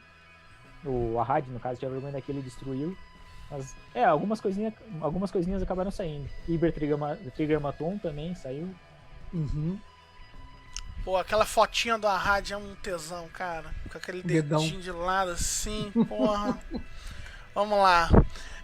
Felipe Zampieri também. Essa galera da Alemanha manteve contato com o Crowley após a Segunda Guerra? Cara, durante a Segunda Guerra, desandou o negócio. Tinha a Martha Kantzel, só que logo ela faleceu. Carl Germer vazou. Ele foi morar nos Estados Unidos. Aí tinha outros que ficaram lá, mas aí no final, quando retomaram o contato, era mais por causa da UTO, não por causa da ASA. O papo era sempre UTO. Marcos Paulo Monteiro. Alan, pode falar mais a respeito dessa Ordem dos Telemitas e da relação dela com a A? Cara, então, teve um ponto que o Crowley não tinha certeza de que ele seria o herdeiro do Theodore Royce na UTO. Então ele começou a pensar numa alternativa de uma ordem de trabalho em grupo. Aí ele rascunhou que seria a Ordem dos Telemitas. Ela teria 3 graus, seria o de Zelator, Adepto e Magister. Para você ser um Zelator, deveria ser um Zelator da A, para ser Adepto, seria um Adepto da A, e Magister, um Magister Tempo da A. Então tinha que avançar na A para avançar nessa outra ordem aí. E aí ele fez ali Constituição, fez outros documentos ali, mas ela nunca realmente virou alguma coisa, sabe? Ficou só no papel. Certo. Vamos lá. Lucas Luiz. Após Germer, quem comprovadamente tinha o grau mais elevado da A? Aí o pessoal do chat começou a rir, Porque essa pergunta é a pergunta que tá no núcleo da treta, né? Pergunta de $1 milhão. Pergunta de $1 milhão. A pergunta sem resposta, na verdade. Não tem o que dizer. Tem que confiar, né? Vai ter que confiar. Pois é. Pega o exercício, né? O exercício que o Alan propõe no final da apresentação e assiste a apresentação lá do Peu, e aí você vê quem é que é o manda-chuva. Mas aí. É isso. Ninguém. Pois é. Todos e nenhum. Cara, eu acho que isso foi a melhor coisa que aconteceu com a A, porque ela agora cresce de maneira orgânica. Pois é, olha só que coisa interessante. Quando você falou assim, só foi acabar o Gamer que a A andou, né? Quer dizer, a burocracia é uma merda. Foi o rompimento de uma estrutura velha eônica para uma estrutura... gente, é isso. Mas é isso. Essa é a minha... eu também, porra, eu tô aí, tamo nessa junto, cara. Porque assim, quem tá preocupado com papel, irmão, não tá preocupado com fazer. Então... é isso. Tem uma questão importante, sim, importante, né? Mas que não dá para perder totalmente de vista, porque também a gente passa a navegar na direção do niilismo, assim, tipo, nada importa, que também é complicado. Ok, né? Justo. Mas, assim, existe uma preocupação legítima de você saber com quem você está lidando, se você não está entrando numa furada, né? Como né? Já tivemos furadas por aí, né? E aí, numa perspectiva administrativa, maçônica, né, que é a matriz da Golden Dawn e que, de certa forma, vai ser mais ou menos a ideia da matriz de direção ali na A, né, daquela tríade, você precisa de um órgão administrativo para poder garantir que aquela troça vai funcionar. Mas não funcionou daquele jeito. Então, fica um equilíbrio muito sutil entre manter o organismo funcionando organicamente, né, e garantir que isso não vai virar um oba-oba. Não sei qual é a resposta para isso. Eu acho que talvez a resposta melhor é o fruto do trabalho. Até porque a gente vê, e eu já argumentei isso com algumas pessoas que não gostaram muito da minha resposta, em alguns momentos, é que a história mesmo que o Alan apresentou, você vê pessoas que estavam fora de instrução, ou que não seguiram o passo a passo bonitinho e que foram reconhecidos por superiores como tendo atingido determinados graus. Então eu acredito que é possível, não digo que é desejável, não digo que é a melhor coisa que pode acontecer, mas talvez seja possível a pessoa que está numa situação completamente maluca, com um cara completamente doido, se distanciar daquele espaço venenoso e obter determinado resultado. Então, a coisa fica num nível de sutileza muito, muito complicado, assim. Não tem resposta boa para isso, né? É isso. Eu acho que vale, Vini, levantar agora a pergunta do Peu, porque eu acho que conversa com isso que vocês estão discutindo, sobre legitimidade, sobre essa sucessão. Aquele comentário que o Peu fez? Justo. Tá, aqui, ó. O Peu fez um comentário aqui. Aproveitando o gancho da legitimidade e sucessão, eu tenho uma pergunta. Acho que essa pergunta é pro Alan. São duas perguntas de opinião, né? Pra discutir opinião.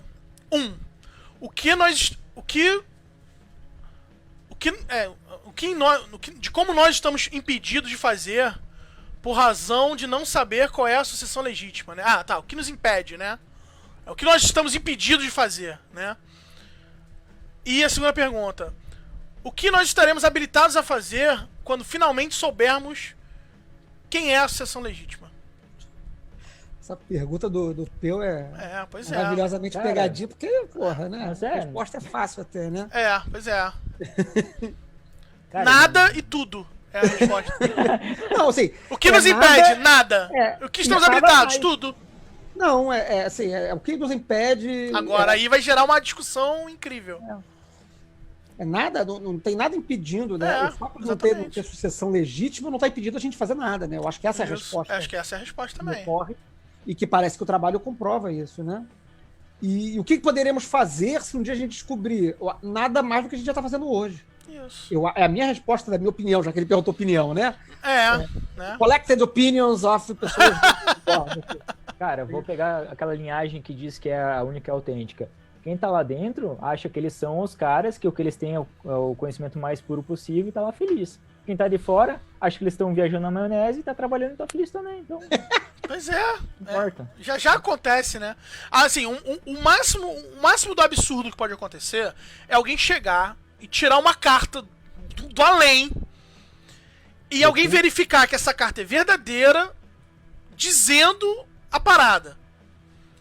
Mas nesse cenário absurdo, caso ele aconteça, a única coisa que a gente tem que fazer é reportar esse cara. Só se a Zíbia Gaspareto, que eu não sei se tá viva ainda, receber uma psicografia. Então, pois é. Então, é isso. Escrever um livro. Olha só, historicamente, a única linhagem que se diz a verdadeira linhagem, o que ela faz com isso é tentar oprimir os outros, tentar deslegitimar. Pois é, né? Ao invés de vamos conversar, né? Vamos. Ah, bom, enfim. Não, todo mundo se entende, só tem um cara que não se entende. Né? Aí o cara que não se entende, tá, eu sou certo, sou todo mundo idiota. Mas difícil. Cara, é incrível que o Brasil sempre tem treta. Agora na AA, é incrível como as pessoas meio que convivem bem, sabe? Agora vai pros Estados Unidos, é treta. Todo mundo se entende, só tem um cara que não se entende. Qual o nome desse cara? Cara, aí que tá. Flávio. É o Gunter, não? Então, esse cara, o Gunter, ele nunca veio ao público e falou, vocês todos são falsos, etc. Agora os seguidores dele, os membros da linhagem Então, dele falam gente, isso. respondendo a pergunta do chat, é a linhagem do Gunter, mas não o Gunter. É, linhagem do Gunter. Então- Cara, eu nunca vi a público e falou, tá todo mundo errado, eu sou a única A. Mas agora os estudantes dele, alguns estudantes dele, não todos, né? Eles falam isso, ficam defendendo o cara, dizem que ele é o profeta encarnado, que ele é VVVVV, aí tem toda essa discussão. Vamos para as próximas perguntas aqui. Quer dizer, acredito que a gente, né, chegou aqui no ponto. André Carvalho. Alan, eu li em algum lugar, e parece que em tese que a sua apresentação vai por esse lado também, que o que geraria uma linhagem seria um membro em Adeptus Minor. Se for isso mesmo, você acha que isso seria determinante para também gerar dados retos? E quanto à ordem, né, você falou, né? Um dos itens que você coloca é que o cara seja, né, adepto, né? Essa pergunta foi respondida meio que dentro do... Só que isso é complicado. Beleza, você tem um cara lá sozinho, ele chega a Adeptus Minor, mas o instrutor dele morreu, e agora? Pois é. O problema é que é mais difícil de confiar no que ele diz, né? Se ele falar, eu sou Adeptus Minor, mas, putz, como é que eu acredito, sabe? Eu não sou Adeptus Minor, como é que eu vou validar isso? Como é que eu sei que o Crowley foi Adeptus Minor? Sabe? É complicado. O Cipriano mandou uma que tá dentro do assunto, né? O 5 igual a 6 em contato do anjo, validado pelo seu superior, não faz a linhagem legítima? No meu ponto de vista, sim. Eu também concordo com isso. Só que tem gente que defende que tem que ter uma tríade. Que você, sei lá, você chegou a Adeptus Minor, você não pode simplesmente se desligar e receber gente ao teu bel prazer. Quem tem que receber é a chancelaria. Eu acho que assim, me desprendendo um pouco aqui da coisa, né? Se você chega no 5A6 e aí você começa a instruir gente lá de baixo, quando você tiver mais 2 5A6, aí você faz uma tríade. Boa. Assim, né? É uma ideia, mas fica aí. Mas aí não tá nem cumprindo, na verdade, a designação dos graus, né? Você vai ser um 5A6 cumprindo ad hoc isso, a função do Magister Temple, que seria de ser, sei lá o quê. Isso, exatamente. Pois é. Porque Como o problema é burocrático, né? O problema é burocrático, ele não é um problema necessariamente da potência, entende? Pra mim, ele é um problema muito mais de papelada do que do cara saber fazer a coisa. É porque eu acho que são duas coisas diferentes.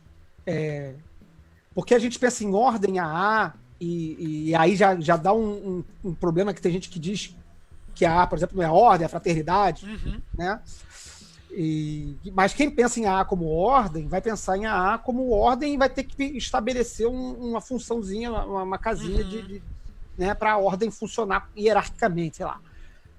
Outra coisa é linhagem.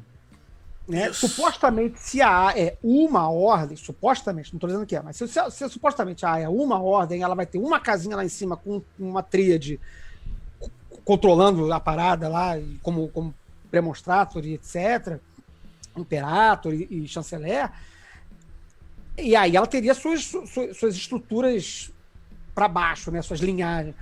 Mas a gente viu que isso não aconteceu nem na época do Crowley, brother. Nem na época do Crowley teve tríade regente. Exatamente, né? exatamente. Os cargos de mais altos estavam lá ocupados pelo ayahuasca, como a Isabela Jordano falou ali, pelos amigos imaginários do Crowley. Isso, as 30 personalidades do Crowley. Porra, então, tipo, o negócio já desde o início não vem, assim, não vem operando administrativamente como se esperaria. Eu acho que operando magicamente. Então, eu acho que o lado administrativo é que é o desafio, né?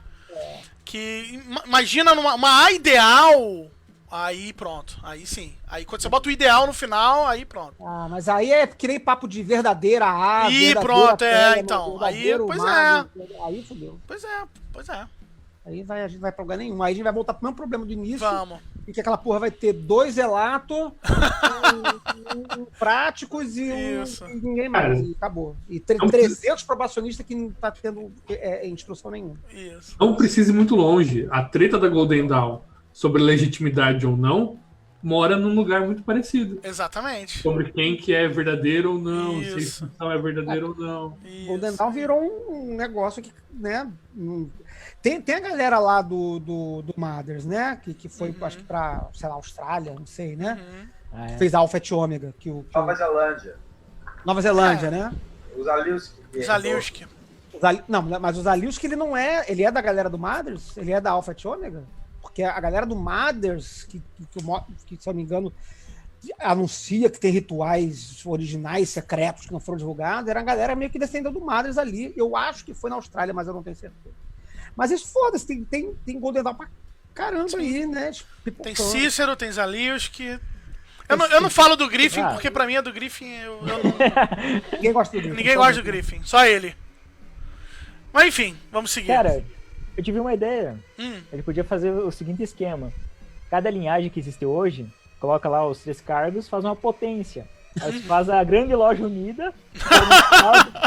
Aí faz a força de reconhecimento. Olha lá, a resposta maçônica pra resolver o negócio aí.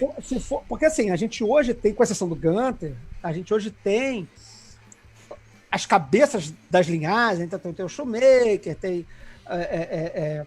o Eshelman, enfim, eles estão juntos ali, são irmãos, né?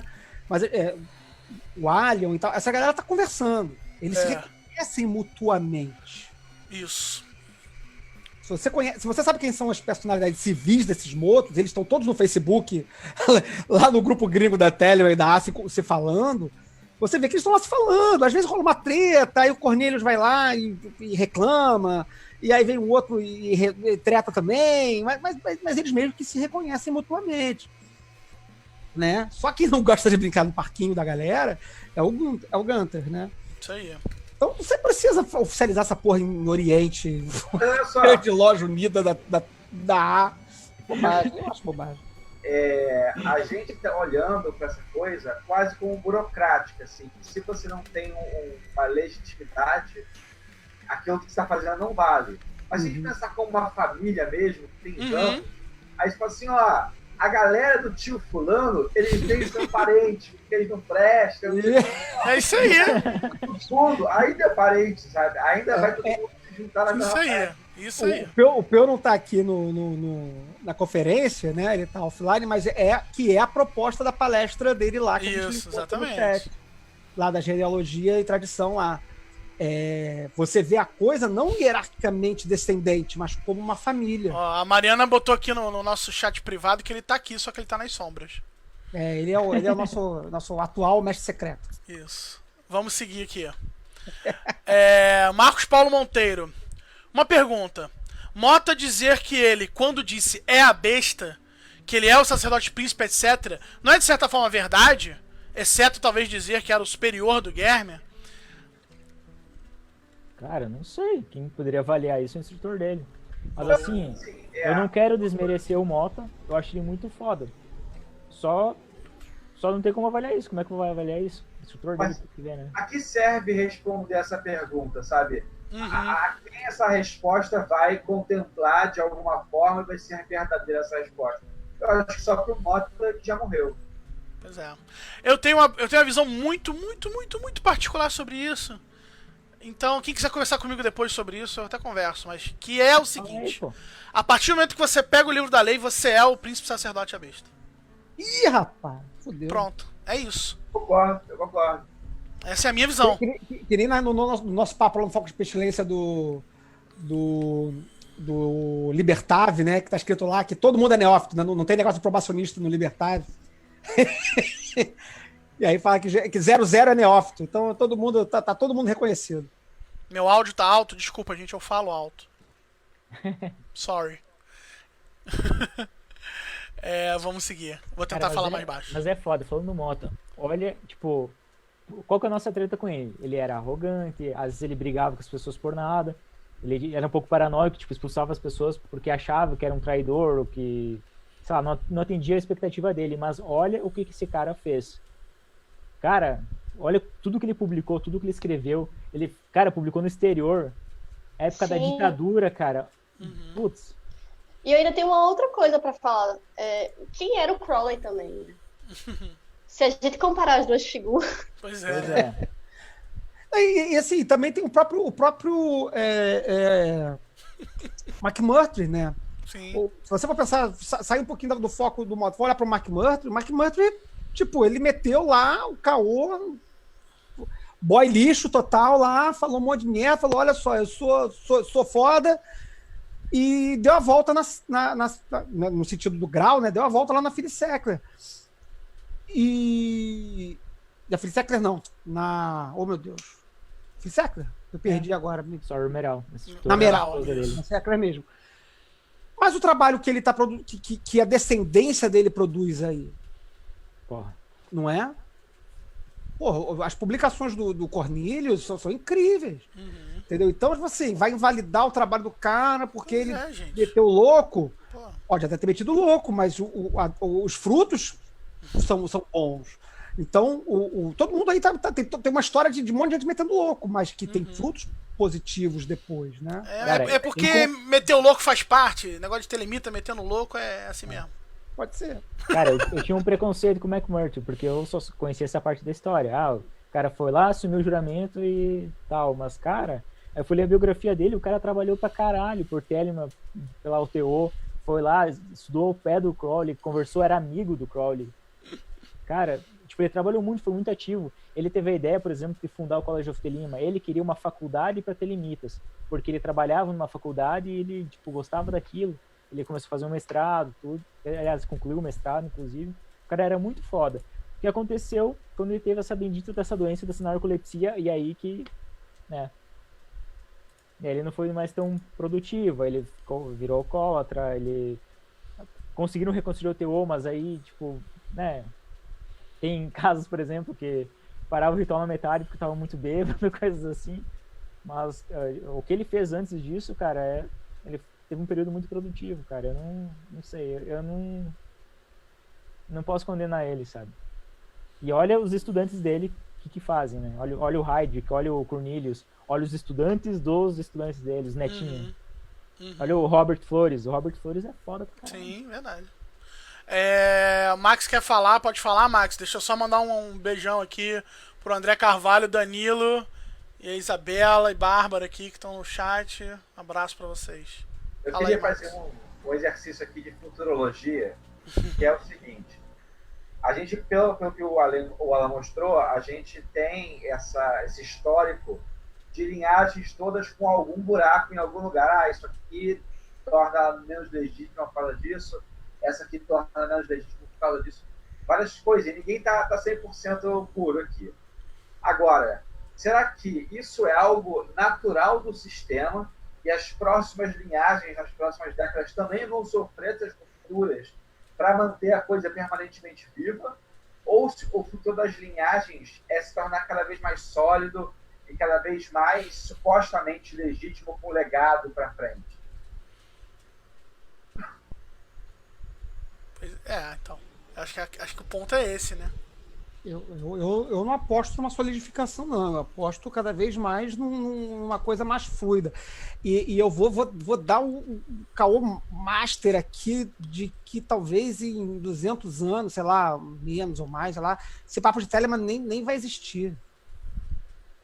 A gente vai ter outra coisa, a gente vai ter outra forma, sei lá, a gente vai ter outro esquema, entendeu? O Crowley pode ser o futuro Agripa, né? Que você volta nele lá e fala, esse cara aqui marcou a parada. Pode crer. A gente vai ser os últimos velhinhos telemita. Beijo, Cissa. Cissa pediu um beijo aí. Beijo pra Cissa. O Peu tá propondo federação. Federação Telêmica Unida. Porque assim, uma federação de mútuo reconhecimento, numa brincadeira aí maçônica que a gente falou lá para trás, é uma forma de proteger aquela ideia do problema, né?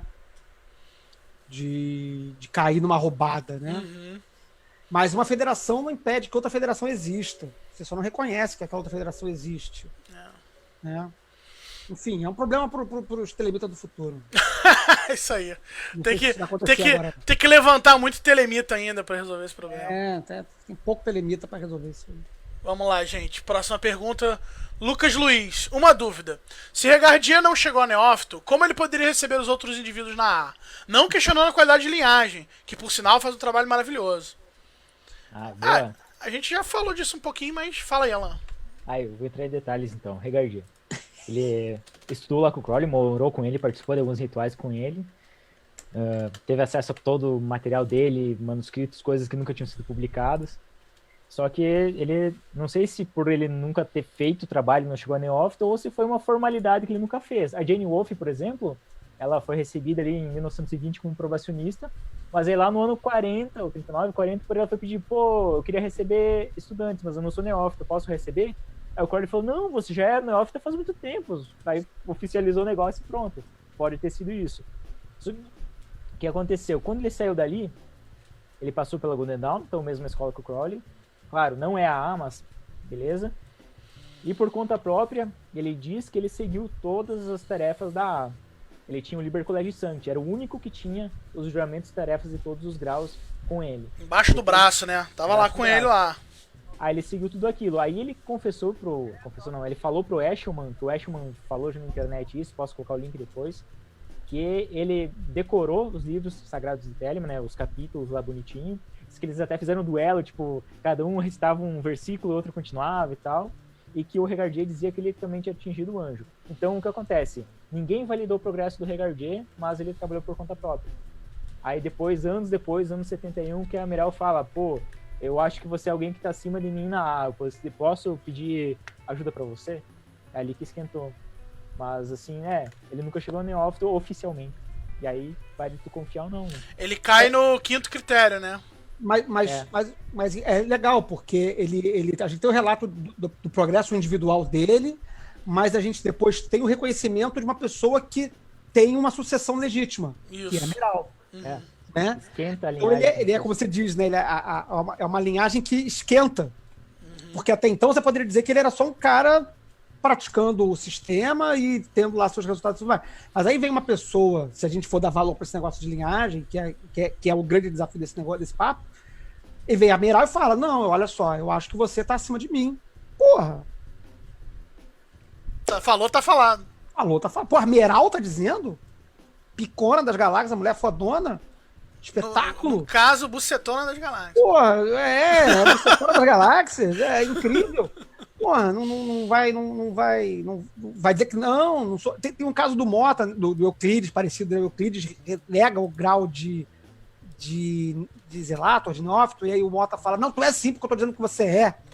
Mas claro que é uma situação diferente, né? Porque eles estavam de fato numa situação de instrução, mas às vezes tem isso, né? Chega o cara superior e fala, não, tu já é grau tal, você tá aí enrolando.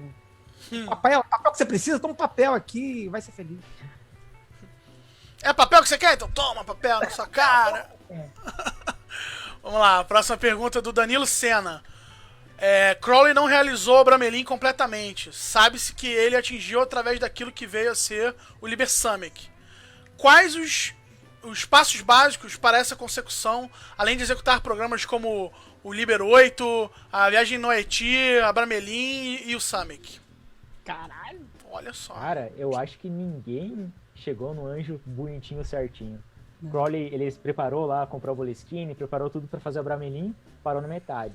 Aí depois foi andar a cavalo lá na China, ficou invocando o Algoides todo dia, de repente teve o resultado de 1906 e saiu a A. E depois diz ele também que fez o Sam, fez o Piramides também, que teve algumas experiências, mas não tá claro quando que foi que ele atingiu o anjo. Aí pega o Germer, tava no campo de concentração recitando os livros sagrados de Telemann. Pega a Meral, tava dormindo, acordou num sonho, recebeu o nome do anjo e putz, e ferrou. Sabe, parece que ninguém atinge o anjo pelo método tradicional do Liber 8, do Samek ou Abramelin. Tenso. Pô, eu vi um relato que o Dushan falou, que o Dushan na linhagem do Regardier, ele contando de um cara que era da linhagem do Eshelman, que ele foi lá, chegou no grau de Adeptus Minor, fez todas as tarefas, tudo bonitinho, fez o retiro, não aconteceu nada. Aí disse que uma semana depois ligou pra ele chorando que tinha atingido o anjo e tal. Tipo, não é certo, sabe? É uma sugestão. Tanto é que diz no Estrela Vista que ninguém conhece o ritual pelo qual outro homem pode invocar o seu Deus. Então é um negócio pessoal. O Liber 8, o Samek, são tipo parâmetros. Tu vai ter que elaborar naquilo. Sim. Eu acho que também o resultado é uma consequência de tudo que tu fez nos graus anteriores. Com sabe? certeza. Com certeza. Vamos lá. Thomas ou Tomás Werneck, não sei se tem acento, não tem. Onde estão os manuscritos originais do Crowley, como Diários, Liberal e demais livros sagrados? Aí depende.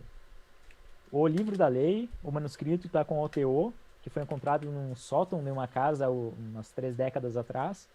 Tem vários manuscritos que estão com OTO, outros estão lá na Inglaterra, na coleção do Warburg Institute, na coleção do Gerald York. Tem alguns que tem outras universidades ali para os Estados Unidos, que é Northwest, não sei das quantas. Enfim, tá espalhado por aí, tem manuscrito por tudo quanto é lado.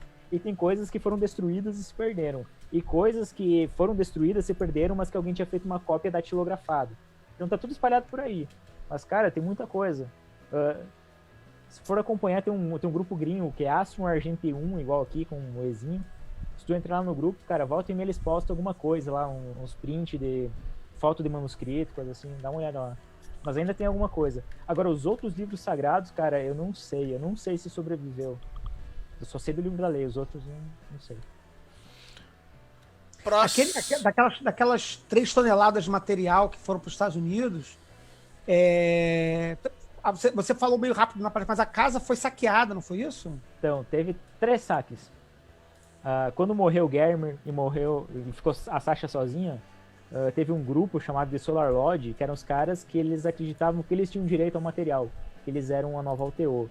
E aí eles foram lá, sopraram um negócio na cara da velhinha, ela desmaiou, e roubaram um monte de hobby, manuscrito, livro, e levaram embora.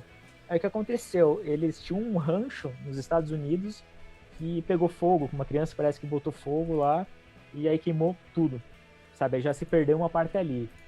E aí depois a casa, o material que sobrou, ficou lá com a velhinha, ela faleceu, e a casa foi vandalizada. Ficou lá o material por anos até que descobriram que ela tinha falecido. Aí eles tentaram recuperar, beleza. Aí foi para as mãos da Sackler e do McMurtry, que eram casados.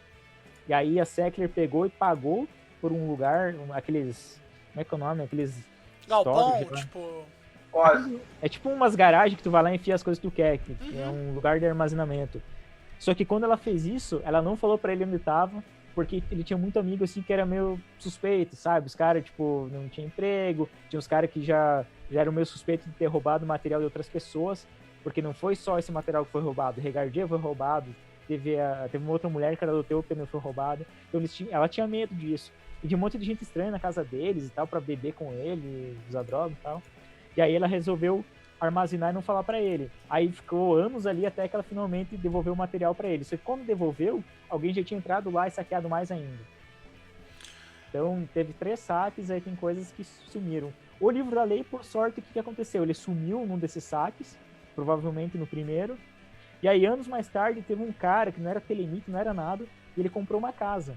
E aí quando ele tava limpando lá o sótão da casa, tirando caixa de lixo, coisa assim, ele achou uns manuscritos, achou lá Amrita, o Elixir da Vida, e olhou lá um manuscrito num livro esquisito, foi ver, era o tal do livro da lei.